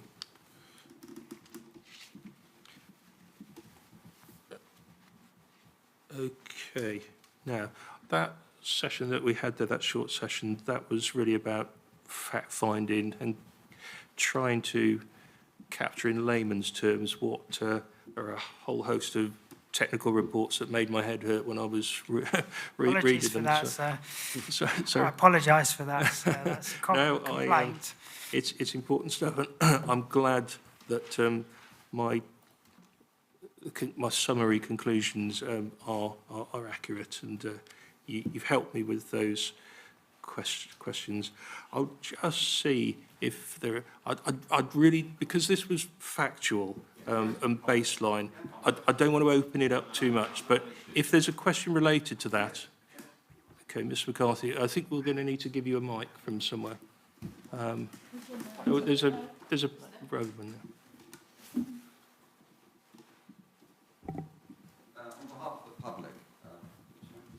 Hello? Yeah. It's very important, as you pointed out, the facts. You are going to ask about the baseline, aren't you? Yes, I am. Yes. I am. And who provided it. But you didn't, Waterman didn't say at the beginning, declare any conflict of interest, because Watermans are the consultants for the Horizon. And we had a waste, as you pointed out, we had a waste problem. And they're the same consultants that are now assessing the risk for the public. And they're employed by the client. So I say that I'm concerned the reliability of that information and why they didn't bring to the surface a potential conflict of interest. I'll ask them the question, but as far as I'm concerned, what I'm reading is pretty much scientific evidence and technical evidence. You may hold your views about conflicts of interest, but I've not only listened to the applicant's team, but I've got the regulatory authorities here, and I'll maybe ask them the question first if they have any concerns about the reliability and robustness of the evidence that has been presented by Mr. Slater and his colleagues. Absolutely not. I've absolutely no reason to doubt their professional integrity at all. In fact, just the opposite. I found their reports to be very scientifically robust and very professional. And to be clear, Mr. Reddleson, you are a consultant engaged with the planning authority to review this complicated stuff. Because it's my so expertise. you can advise them. So there we are, Mr. And McCall. can I just ask, you're a consultant to the Department of Infrastructure? No, I'm a consultant to the government on behalf of, in respect of contaminated land aspects. But I know the government, but I believe you're employed by the Department of Infrastructure. Environmental Infrastructure. And environment as well, yeah. And it's that department who have dumped hazardous waste on La Collette without a licence. But that's what we're going to come to that later. Yes, but I'm just trying to say it's terribly important that he is working for the same client who has, what I would say unlawfully, dumped hazardous waste at La Collette without a licence. So You've made your point. Yes. You've made your point. Okay. Mr. Young. Context, sir. I think it may be useful. I was in office as a civil servant during the time of the reclamation, and I can recall it very well, the phases of reclamation. And I think it's generally accepted that the reclamation activity on west of Albert was not properly controlled. It was done according to the standards at the time. There was no legislative framework. There were major arguments of what to do with the residues from the then incinerator. We called it the incinerator. It was the incinerator. That plant has now been demolished and removed. And at the time, expert reports were sought from WRC. I don't know what they are now, but there was a body called WRC, and there were long arguments about whether this material was toxic. But eventually, the states were very, very clear that it was toxic if you compared it with EU standards, because at the time, Britain, I don't think, signed up to the EU standards, but the standards were there. And so they required, as has been explained, all future waste arisings to be dealt with in controlled cells above high water mark. And the La Collette site was approved on that basis because Jersey signed up to international agreements, which meant that incinerator, this waste could not be shipped outside the island except for recovery, not for disposal. We signed up to those agreements. I forget what the convention was called, and therefore we brought in a new law. So I think what we've got is a legacy. We've got a legacy of uncontrolled, very bad dumping. We've seen it exposed on a number of times over the years. I can remember it well when the developments first started in this area. We did see dust arisings. We did see filthy, black, contaminated materials with workers working in pool of this liquid material on site. And indeed, in recent times, although that was, I think, controlled rather better as they went through the schemes, but we recently saw a similar situation on Lorison, which was subject to a prosecution. So we are dealing with very nasty material. One thing to add, I listened to the film.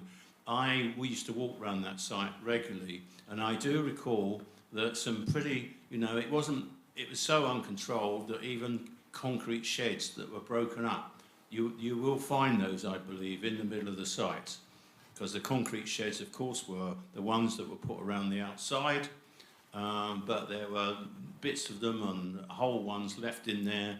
There was all sorts of, so it really is a problem. So I accept the fact they've done all these surveys, but I wouldn't be at all surprised as they do individual site surveys, they will find new and uncovered nasties.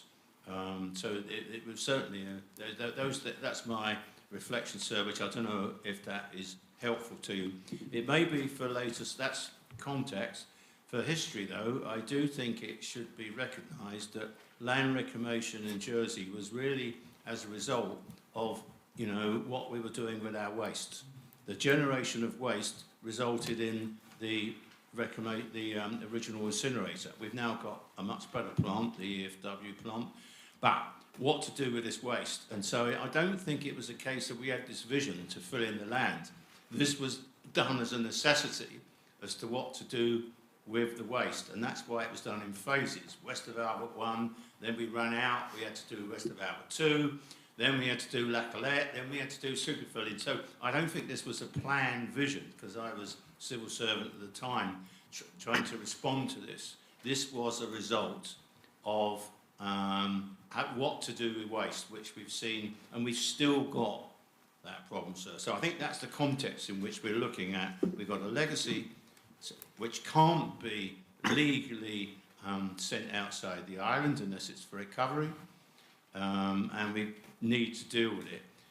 There was also a vision, again relevant to the long term, was that La Colette would be an interim use, and we would eventually be able to develop that land for homes. But I think that is now a bit of a dreamland, I think, but nonetheless, that was the basis on which the projects were done. Thanks, Mr. Young. That's quite interesting background and some eyewitness accounts there.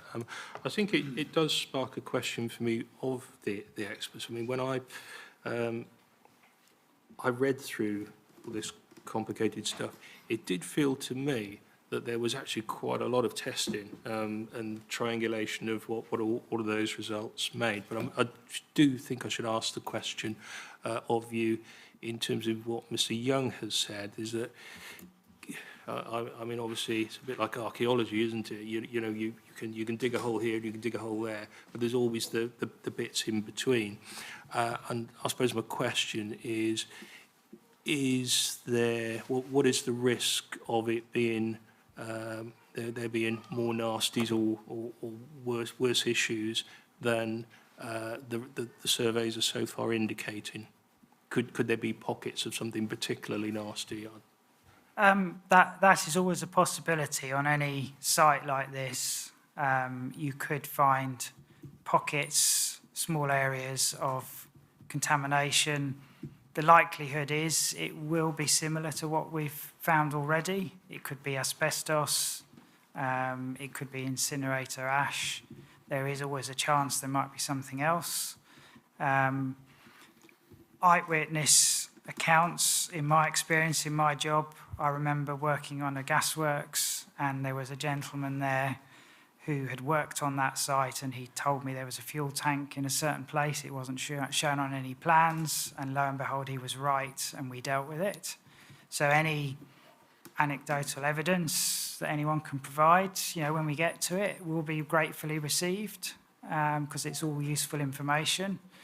And the further investigations will do as much as we possibly can to reduce that risk, but you could still potentially find something when you go in and do your excavations that the investigations haven't shown. But you're reducing, the more investigation you do, the less that risk becomes.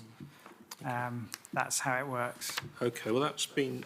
I think there will be people, I wasn't eyewitness through my work, but there will be people around still who might be able to give you overall sketches there. One other to point to in context to point out, before that area was filled, that area at the corner was known as Stinky Corner. Sorry?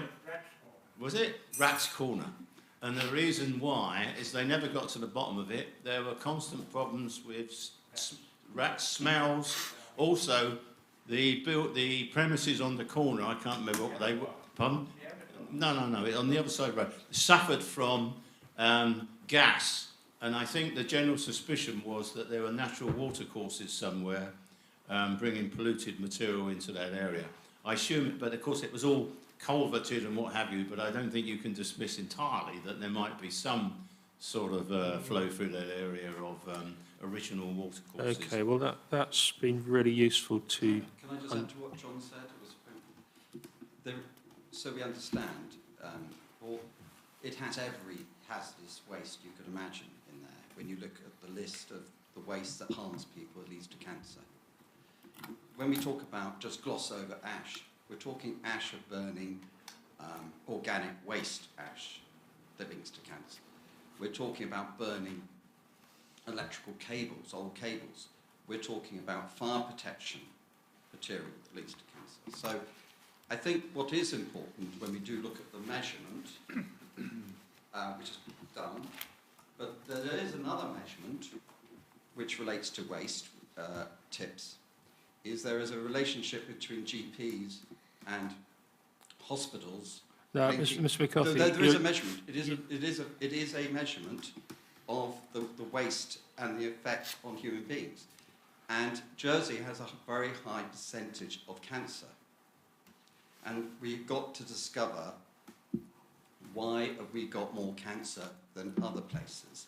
But there is a direct relationship between waste tips and a higher percentage of people with cancer. Okay, thank you. Right. Okay, well, that's my first item. That is bring. I mean, the challenge for me in all of this, I have to explain this in relatively simple terms to the Minister, and I want to be able to sort of capture. Really, I'll probably follow this sort of logical thread. So I'll explain to the Minister what studies have been undertaken in terms of what we know about the ground conditions and the hydrogeology, and it's really helpful that we have that statement of common ground, and I'll turn that into my language and explain that, and it's been really quite useful to hear those contributions from others. So we've got, I think, a fairly clear view of the evidence base in terms of what's there at the existing. And I think we know, moving on to the second item here, that, as I mentioned in my introduction, it's no secret that this scheme is premised on a substantial amount of excavation of that material. And where it goes, we'll talk about later in this session. But it would be useful now if we'll go to the applicant, Mr. Slater first. If you could explain the calculations of waste arisings, the types, and the estimates of volumes. I think there might have been some common ground work on this, but I would appreciate an updated position. Let me just see where my notes got me to.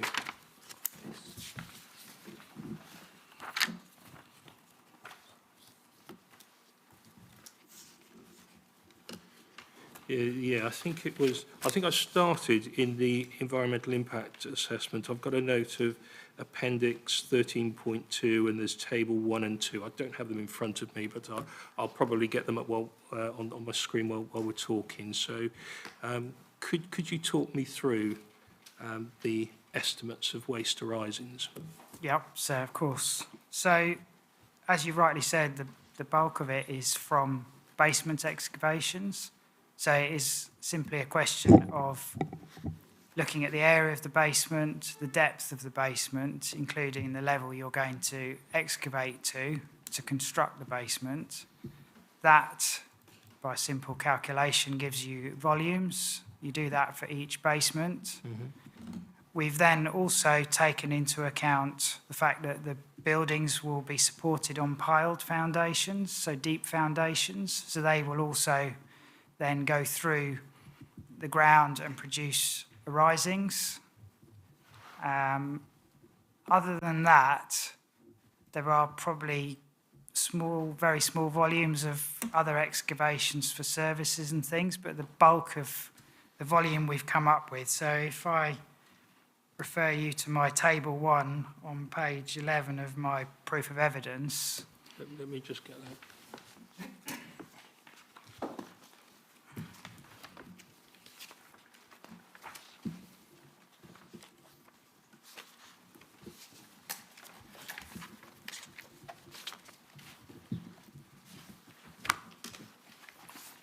Just hang on a second. You've got his, I've got yours.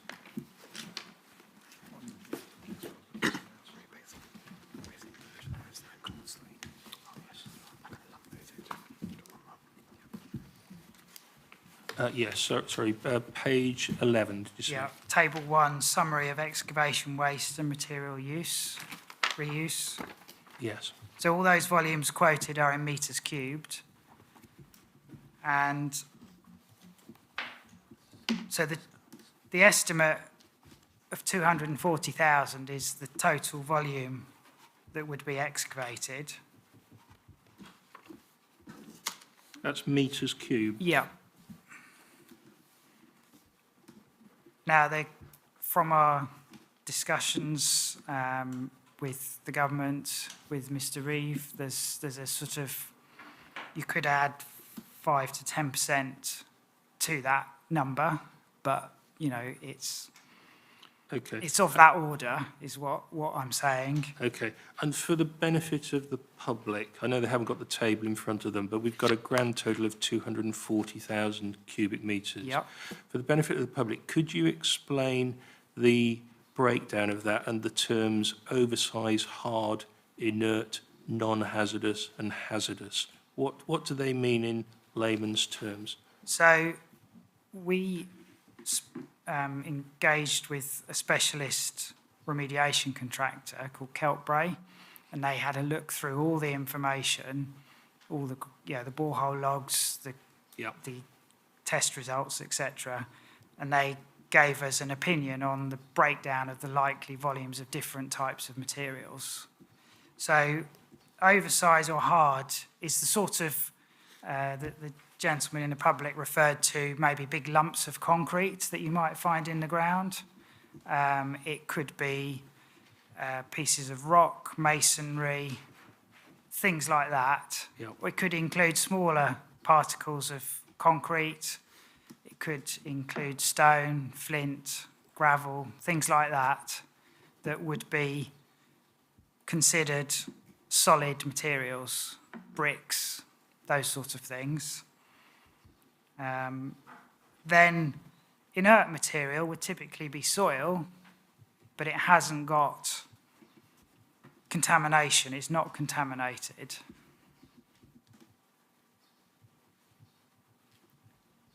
And then... So I've got to ask on that. So Yep. there's quite a big chunk there, inert, 72,000 cubic metres. How do you make an assessment? How's that figure arrived at when we had that discussion about baseline conditions and its landfill from a certain era and there's all sorts that went in there? How do you work out that 72,000 cubic metres of that total is going to be clean soil? Can I just jump in here? So it's okay if I just jump in here. So this is something we initially disagreed on, the percentages of the different types of waste, because when I was preparing my proof of evidence, I was looking at all the data quite intensively over a few days, and I didn't feel there was sufficient information there to be able to categorise that waste into those proportions. Right. And so when we were discussing areas of common ground with myself and Mr. Waterman, we agreed that there wasn't sufficient information to split that waste up, and actually all the waste, with the exception of the oversized material, which I think was a fair categorisation, all the lumps of concrete or all the soil should be lumped together as one and assumed to be contaminated. At this stage, I didn't feel there was enough information to be able to say a certain percentage wouldn't be contaminated, partly because of what Mr. Young was saying earlier, in that it's effectively uncontrolled tipping, and so we don't know what material is where, but we do know that there's definitely some asbestos and there's definitely some ash, and that may well be mixing together, causing it all to be contaminated. Not necessarily all contaminated, but at this at the present time, you should assume worst case conditions and that the soil will be contaminated, is what we agreed on our statement of common ground. Yeah, that's correct. With Mr. Ruddles and I had that discussion. The opinion on categorisation, into inert, non-hazardous, hazardous, is an opinion, and you could take that opinion. But I think the way I saw it was trying to agree what were the key issues here in terms of looking at the material balance, which is why, I said to Mr Ruddleston, well, I'll produce a revised table. So in the statement of common ground between myself and Mr Ruddleston, this is statement of common ground, contaminated land and hydrogeology. Yeah. So on page 3, Yes, got there's that. a revised version of the table. So I'm happy to go to that table rather than the one in my proof. Yeah, I think that might be more. That effectively merges the 3 middle columns, and it's a lot clearer. So you've still got the same total volume. So I think, you know, we agreed that the overall volume generated is of that order. And as Mr Ruddleton has said, you know, in terms of the oversize and hard, we agreed on that. What will come out in the wash with the further investigations is in terms of the soils. So whether they're, how much inert, how much contaminated soil there is. But for me, the critical point here really is to look at the volumes that we can reuse on the site and the volume then that will be leaving the site because we can't accommodate it on the site. Okay, so just for my notes then, so the table 1 in your proof of evidence, Mr Slater, you're happy that table 1 in the statement of common ground sort of supersedes Yes, it? yes, I would. And that's what I would looking say. at that table, it's a simpler table because it's got less columns. That's right. We've got the same total volume, the 240,000 cubic metres, but you've just got 2 columns. You categorise it into, you've got the same figure for what we call oversize and hard, 72,000, and the remainder is categorised as soils with an asterisk. And the footnote to that, it says soils could be inert or contaminated. The waste classification needs to be assessed as part of the detailed phase-specific ground investigations. So the very worst case scenario then, based on that work, would be that 168,000 cubic metres was contaminated, but that's likely to be a lower figure. Yeah, that's correct. But yeah. you would do it phase by phase. Yeah, that's correct, sir. So to go through the rest of those figures then, we were looking at land reclamation on site. So we would reuse 55,000 of the oversized hard material. And then land raising, of the contaminated soils, we would reuse 25,000. And then before you start piling, you need a stable platform for the piling rigs to sit on so they don't fall over, in simple terms. So we could use some of the contaminated soils or the soils for the pile mats. So we've looked at the area of the basements and a thickness for a pile mat. We estimated 600 millimetres as a thickness. That gives you that volume. So that means we're reusing, and then there's 17,000 of the oversized hard that could be reused elsewhere on the island. So that material could be crushed and made into a product and reused elsewhere. So we're left with 113,000 of cubic metres of material that we can't reuse on our scheme. So it will have to leave the site. And the remainder, the 110,000, is reused on the site and 17,000 goes elsewhere on Jersey. So that was our high-level overview of materials balance and waste in relation to the scheme. Okay, so... And that was something that, you know, obviously those volumes that are reused on site, the volumes that leave the site, Mr Ruddleston and I agreed on those. Quite happy with the numbers, yeah. Yeah. So you have that residual figure that there is an estimated 113,000 cubic metres that needs disposing of somewhere. That's right.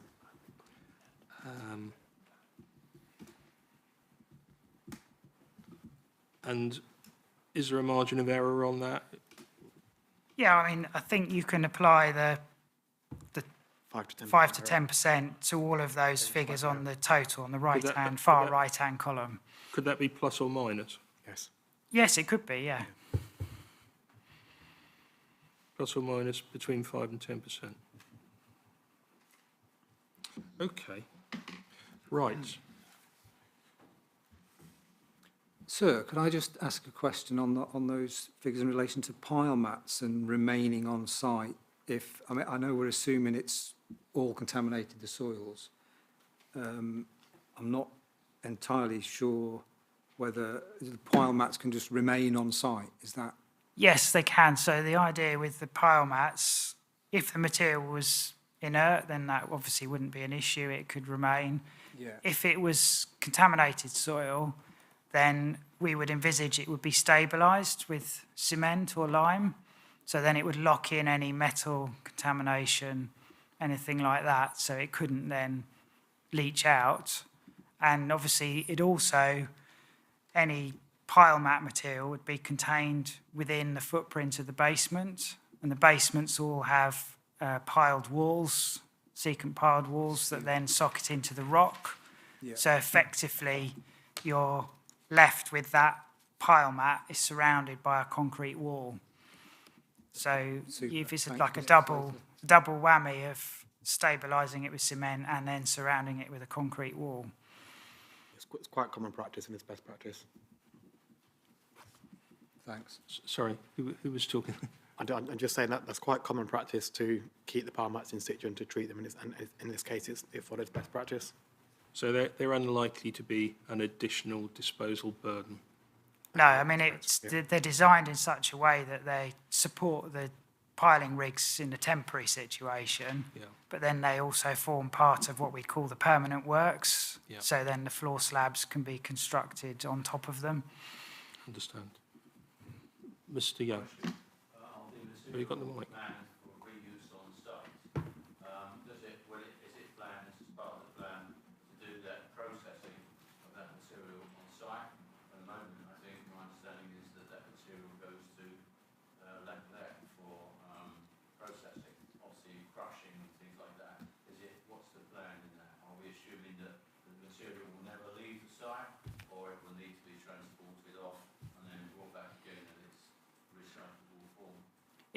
So it could be a combination of those things, depending on what stage you are in the development. So at the beginning of the development, when we have the whole site area available to us, then we could easily have a crushing plant on site. And then that would probably work for most of the development. But then you might get to a point where you're getting towards the end of the development and the space for that isn't available. So you then would have to do the crushing off-site. You're going to have residents in some of the blocks then, aren't you? And yeah, there's all those sorts of factors. But there are opportunities to do both, depending on the different stage of the development. Do we know whether that requires a waste licence for waste processing? My understanding is anybody that processes waste needs licences. Yeah, that's set out in the law, but there's crushing plant at the minute. If people use crushing plant to take hard material and turn it into aggregate, they don't need a waste management licence to do that. They need planning permission to do it wherever they're doing it. So the issue of noise and dust is a planning issue? It's a planning issue, materially. If somewhere like, there is a site at La Collette that uses crushing plant that exceeds the amount in the law, so it does need a licence and it's got crushing plant. And there's also nuisance law. Yeah. And that hasn't been assessed in the EIA, noise, air quality, impact on neighbours, that hasn't been assessed at all. Obviously, because we've got quite large areas here with crushing going on all the time, I can imagine it might be cause for issues for surrounding buildings. understand. Okay. We actually do have a session tomorrow on demolition and construction impact, and so we'll perhaps pick that up at that point. Okay. Well, This is all becoming remarkably clear so far. It's been really helpful. I suspect it's going to get a bit more complicated soon. So I've now got a very clear picture of what the evidence is telling me about what's under the ground. I've also got a very clear picture of the waste arisings that would emanate from this development. And I've also got a pretty clear position now on the on-site waste recycling potential. And out of that falls that residual figure of 113,000 cubic metres, which needs to go somewhere.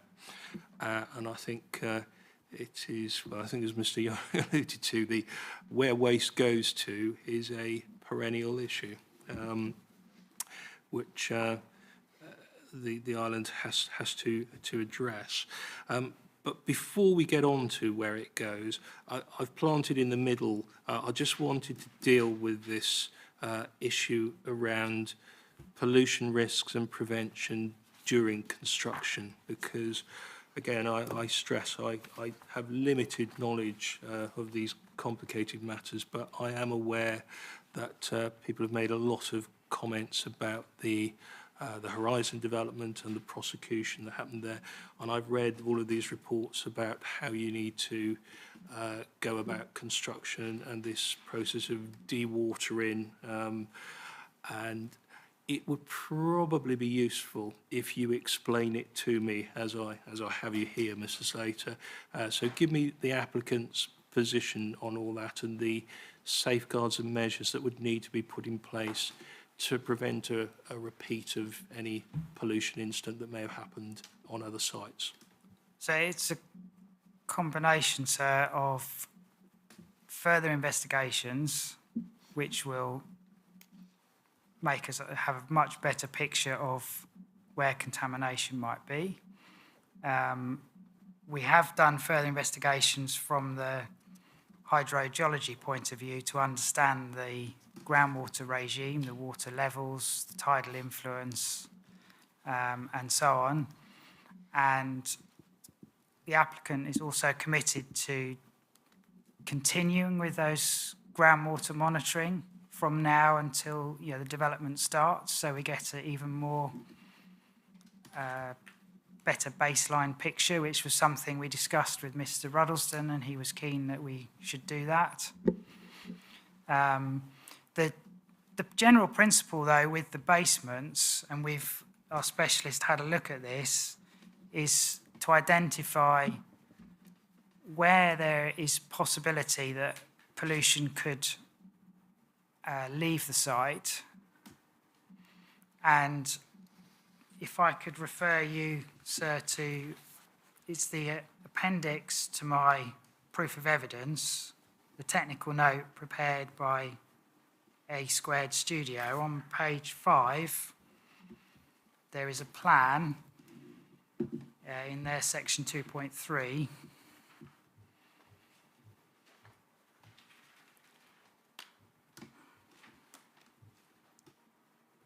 Page, yeah, very simple basement plan, Yep. yes. So I think that perhaps might illustrate things. So if you imagine those basements will have these piled walls, so they will, from the further investigations, we will have a really good idea and understanding of where the rock head is, so where the base of the waste is and where the rock head is, so that we can then ensure that all our piles are what we call socketed. So you would basically core into the rock. Now, I think what can happen is if you need to ensure that you've got enough information, so you're not, for example, if there was a boulder of rock sitting on the base of that landfill, that you don't mistakenly think that is the rock. So you have to really be clear about where the base of the waste is, so that then all your piles are socketed into the rock, and those piles then form a cut-off, so that there can't be migration of groundwater off-site or migration of water onto site through those piled walls. So that prevents that pathway of any sediment or otherwise leaving the site or entering the site.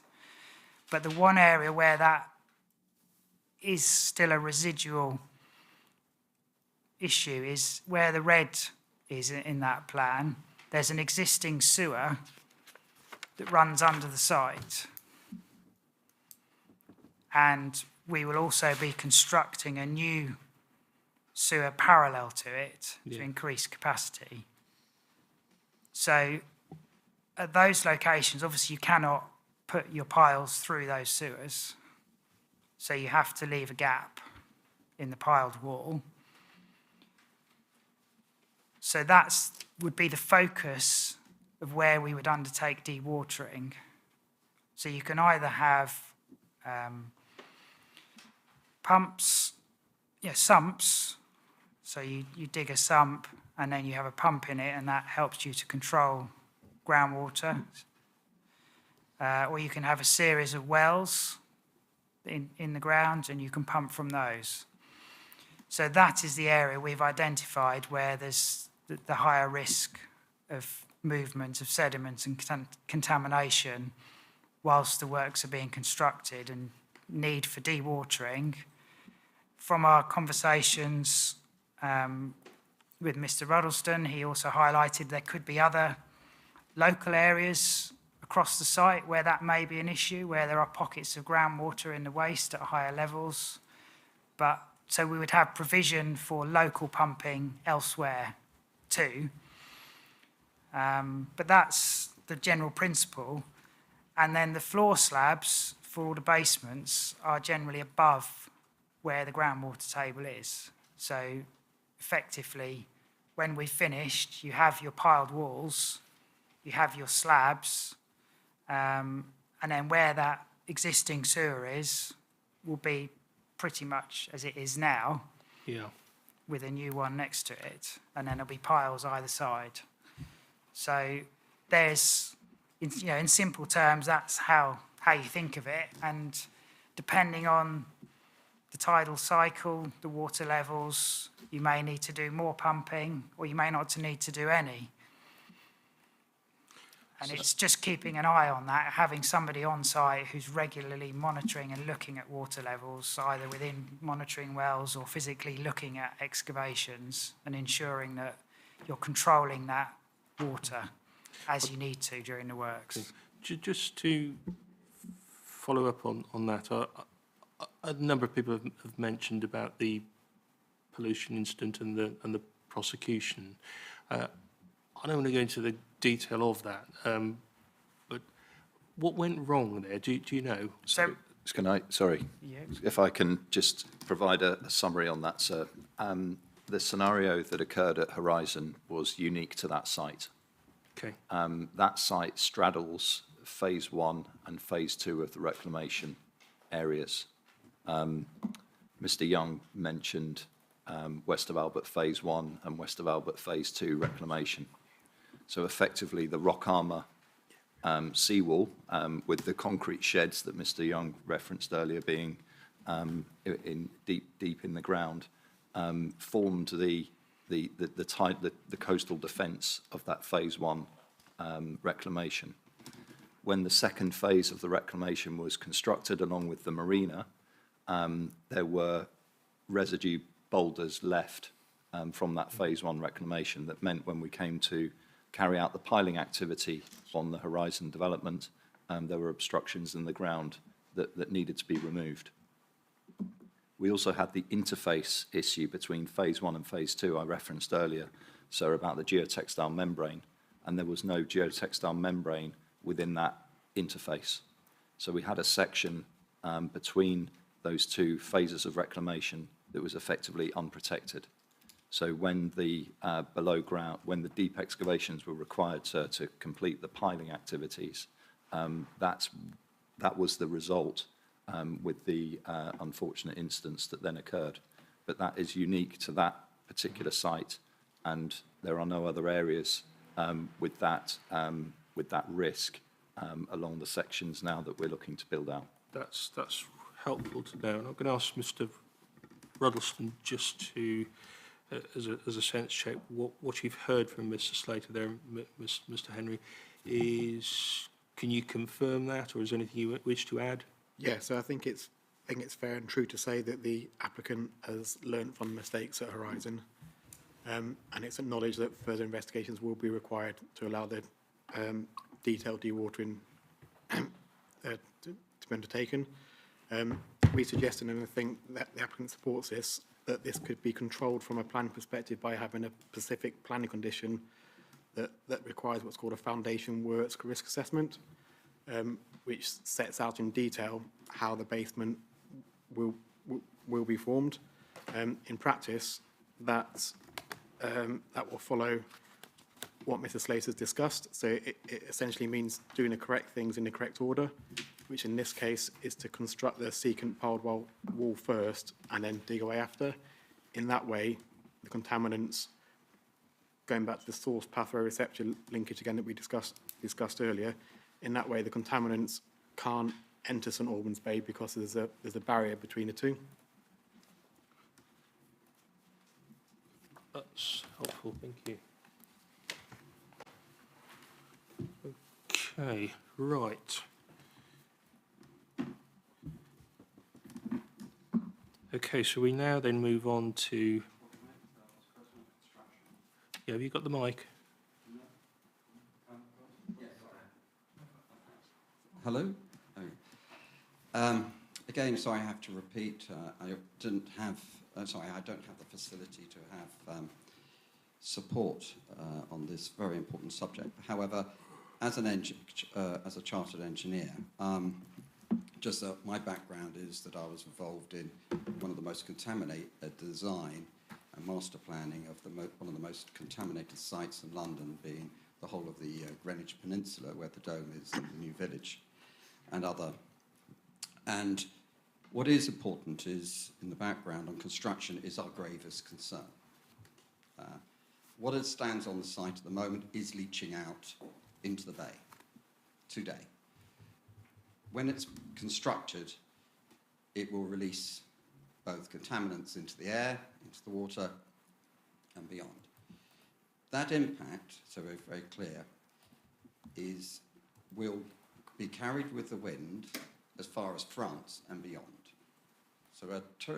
So the bit I'm saying, this isn't just a little local. It does affect our neighbouring states. Then I move into the field of human rights and children's rights for a healthy and sustainable environment. So we're absolutely clear, unless somebody wants to contradict me. As I was told by my brother's doctor before he died of lung cancer due to inhaling a speck of asbestos, smaller, a tenth than the diameter of my hair on my head, that later, within the first month of his retirement, he died. The issue I am concerned about is the area of, we've talked about how important it is, as you keep reminding me, about the island plan. And we need to assess this construction against the island plan.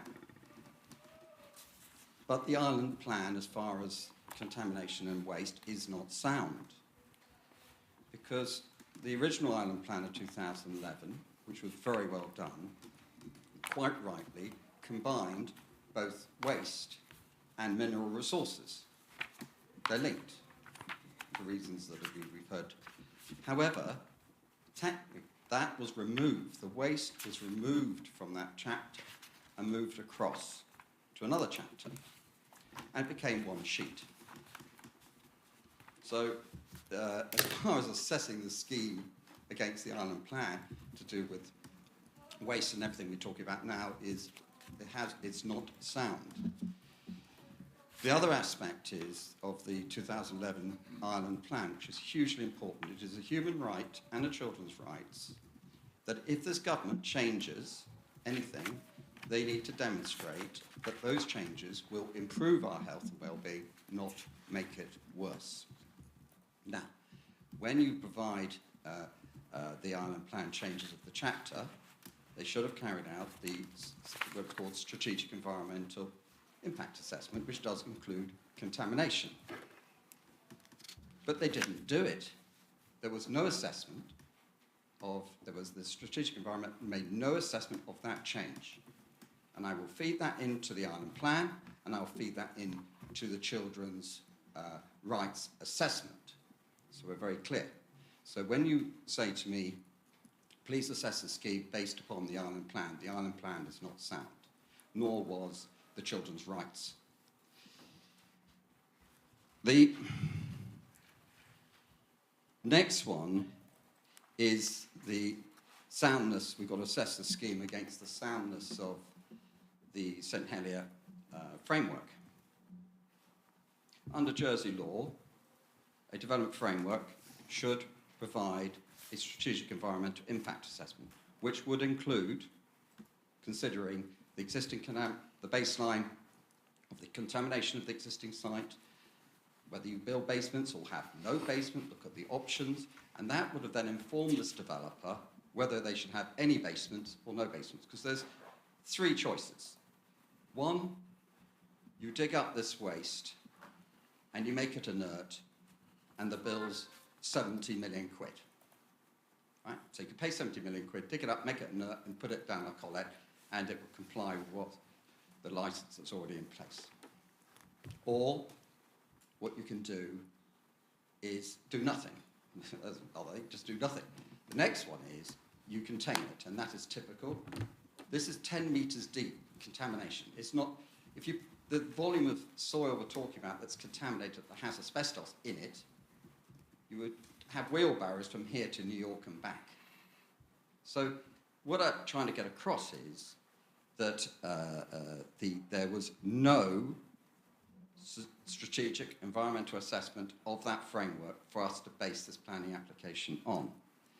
Then I move on to the Jersey Architectural Commission, which stresses how important it is that the Jersey Architectural Commission are listened to.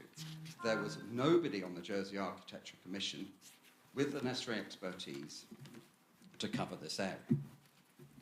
So you can't read their report that is about aspect which would have covered, because when you look at a master plan, as I did for Greenwich and others projects, contamination and land, and you say it's a landscape-informed design, the two go hand in hand. You can't plonk a tree where there's contamination, you know? So the whole master plan is driven by contamination to minimize the disturbance of the existing contamination, which isn't evident at all. The next question is the environmental impact assessment of this planning application and its scoping. I'm going to repeat it, the scoping, there was no public consultation. And for a contamination, environmental impact assessment, that contamination that could be disturbed, a speck of asbestos that can carry hundreds of miles with the wind, does go to France. And in fact, in that scoping, we should involve the French and Guernsey in the scoping, and that is in accordance with international law. So the next question is, how reliable is this environmental impact assessment?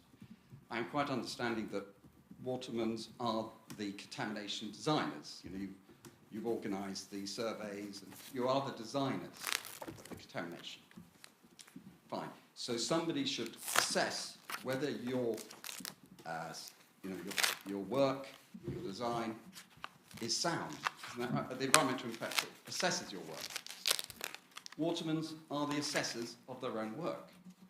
You are the environmental impact assessors for this project.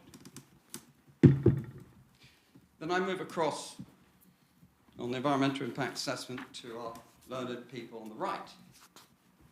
And I remind everybody that on the right is both Department of Infrastructure, employees or consultants, as well as those that are meant to be protecting our health and well-being from inhaling asbestos and dying an awful premature death.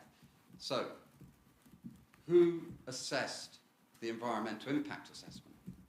Provided by the designer over here that also assessed their own work. Who did it?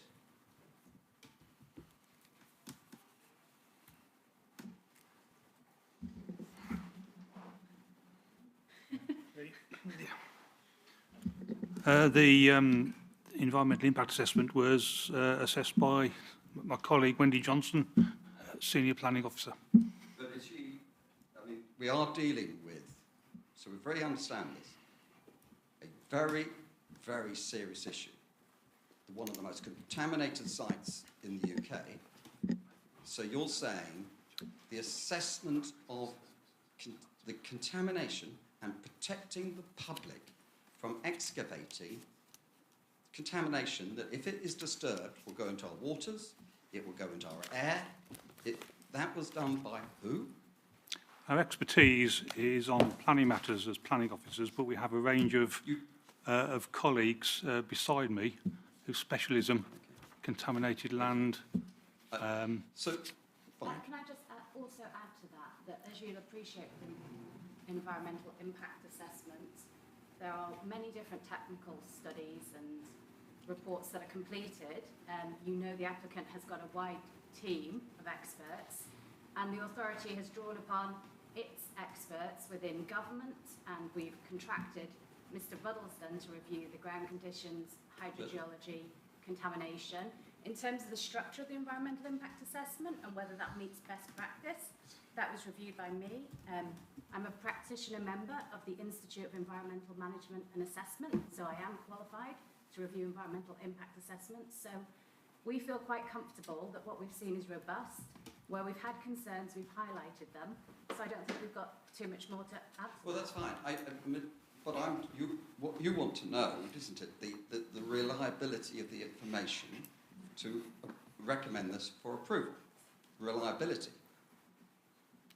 It's not reliable, but I would also point out that if this project was in the UK, there is no local authority, even though they've got 5 million people, that have the necessary expertise to assess this project. This is an environmental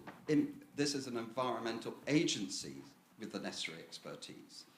So please, I think that we mustn't, all I'm hearing is, we know where you want to get to. You want to get planning, okay? And you want to get your bonuses out of the job list, fine. However, what this should be about is JDC are meant to be demonstrating best practice to everybody else and how to do developments correctly.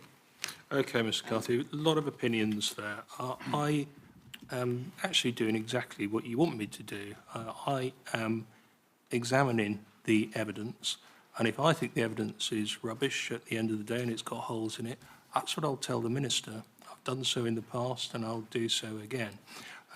You have very strong opinions on environmental impact assessment. I understand that, but as I say, I have to go on the basis of what's in front of me. You don't need to keep telling me that you think the island plan is unsound and the SPG is unsound. I've noted all that several days ago. I'm trying to work through this in a logical way, and you did make some good points when I did write them down. I have to, though, work on not just the evidence that's here, but the experts that I've got in front of them. And when I need to ask them difficult questions, I will do. But I'm not going to get into, you've made loads of comments about conflicts of interest and how people aren't impartial. And that's part of my job, is to come over here and listen to these different views to make some sense of them. And I think it's been said on many occasions that it is one of the quirks of an island society that perceived conflicts are quite difficult to avoid, particularly when you've got a very big states organisation. I'm not going to discuss it with you. I think you've made your points. Well, fine. I think you're talking about employing consultants from the UK. There should be no conflict of interest in employing anybody outside the island. That's what I'm saying. Okay. Well, I understand your view. Mr. Viber. I was going to ask a question before that discussion began, if I may. It's a quick one. Yeah.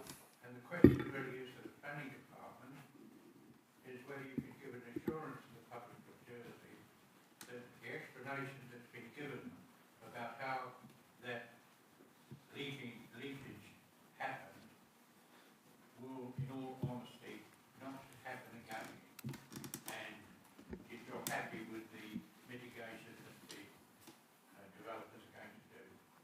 Yeah, so can I just respond to that? So that is specifically why I was employed by the government, basically to critically review Waterman's reports and to see if there were any holes in them, if they were sufficient. And 100%, I can say that the ground conditions and the contamination have been accurately understood, and the mitigation measures put in place will prevent the same thing happening as what happened at Horizon. And it's backed up by the principles are quite fair and will allow St Albans Bay to be safe, but it's backed up by an acknowledgement that further work is required to make sure that the detailed design is correct. And that's one of the fundamental concerns of the applicant, to make sure that the same thing doesn't happen again, as well as to make sure that people living and working there in the future are safe as well. Okay, Mr. Mason. Yeah, could somebody explain the planning minister's role in all this? Is what he said publicly, this application, which I don't know, St Johnson probably tell us, is already said it's going to be rejected, slowed up. What's the status of that, the planning minister? It's not here. Sorry, what are you asking about? Yeah, the whole issue of contamination and the possibility of anything proceeding on the site. He's hesitated. I'm not sure I'm following. Are you talking about this site or La Calette? Mr. Johnson will say, what's the planning minister's role? If I can have that. The planning minister's role in terms of the inquiry we're at today is to actually make the decision on this application. The inspector is hearing all the evidence provided by various parties, and he will then produce a report, which we will get by the end of June. That report will then go to the Minister of Environment, and he has confirmed that he is going to have a panel to determine the application, and that panel will comprise of the Minister, the Assistant Minister, and the Chair of the Planning Committee. So it's very important that the Minister does not pass comment at this stage or get involved with this, because he's impartial. He has to listen to what the inspector says in his conclusions, and then he makes his own decision. So that's where it stands. If I could just add a bit more to that. I don't talk to the Minister. I have no communication with the Minister in this process beyond receiving the terms of reference letter. And that's really important. I'm not getting secret briefings. Mr. Young will know when he was Minister. There's no secret briefings. I'm not told what report to write, what the conclusions have to be. There is no pressure put on me at all. There is no conversation between me and the Minister. And the first time the Minister will see my report, that's when he'll find out the recommendation I make. So that's the way it works.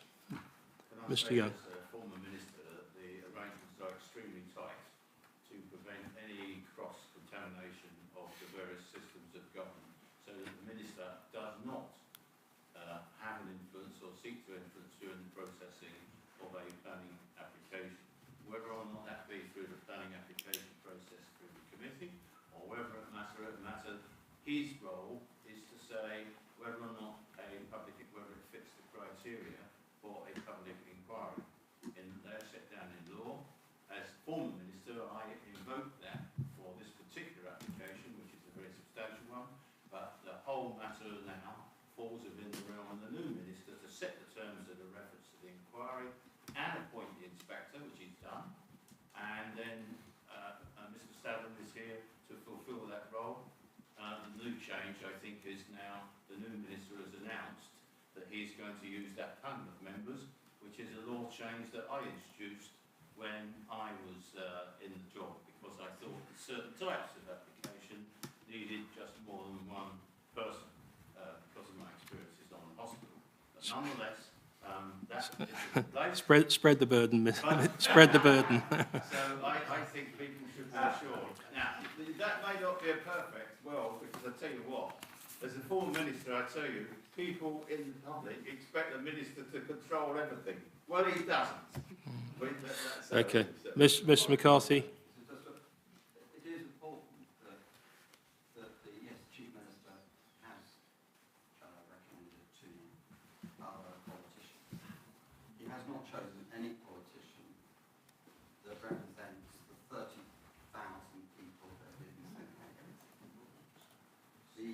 when you do the environmental impact, the real danger zone is up to 100 metres from the site. From those trucks leaving the site, go on their route to La Collette, if that's where it's dumped, or it could possibly be dumped at the quarry in St. Peter's, so the water are affected. And they themselves, as politicians, want to get voted back in. And all I'm saying is, if some people don't care about people, the 30,000 people living in St. Helier get council or not, that will affect them being re-elected. So I am concerned, yes, and therefore how important your report is to put those politicians on notice that they will be made accountable for their decision based upon the evidence that you provide them. Thank you. Thank you, Mr McCarthy.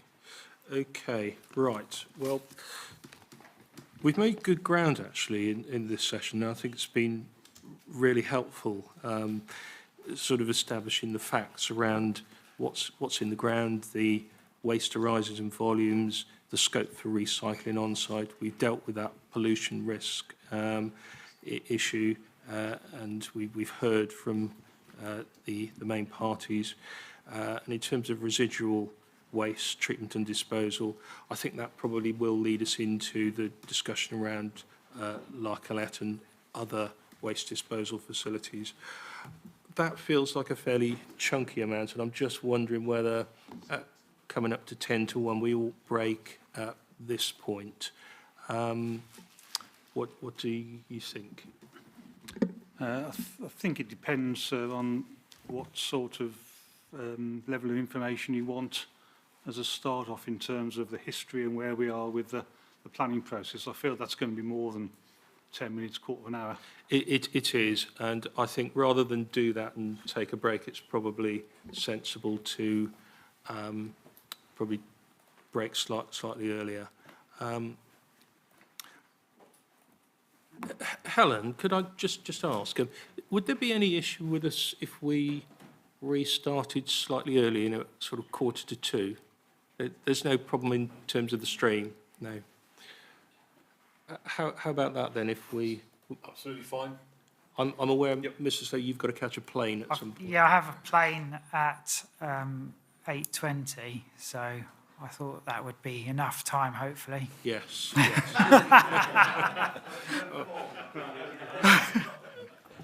Yes. We ran. I mean, ideally, I want to finish by 5. We have gone over that on a few occasions, but I think 5:30 at the absolute latest. That would be absolutely fine, sir. Thank you. You can jump in a taxi or on the bus from there. Okay, we'll break at that point, and we'll come back at 1:45, and I'll just brief Mr. Jones on what might be useful. But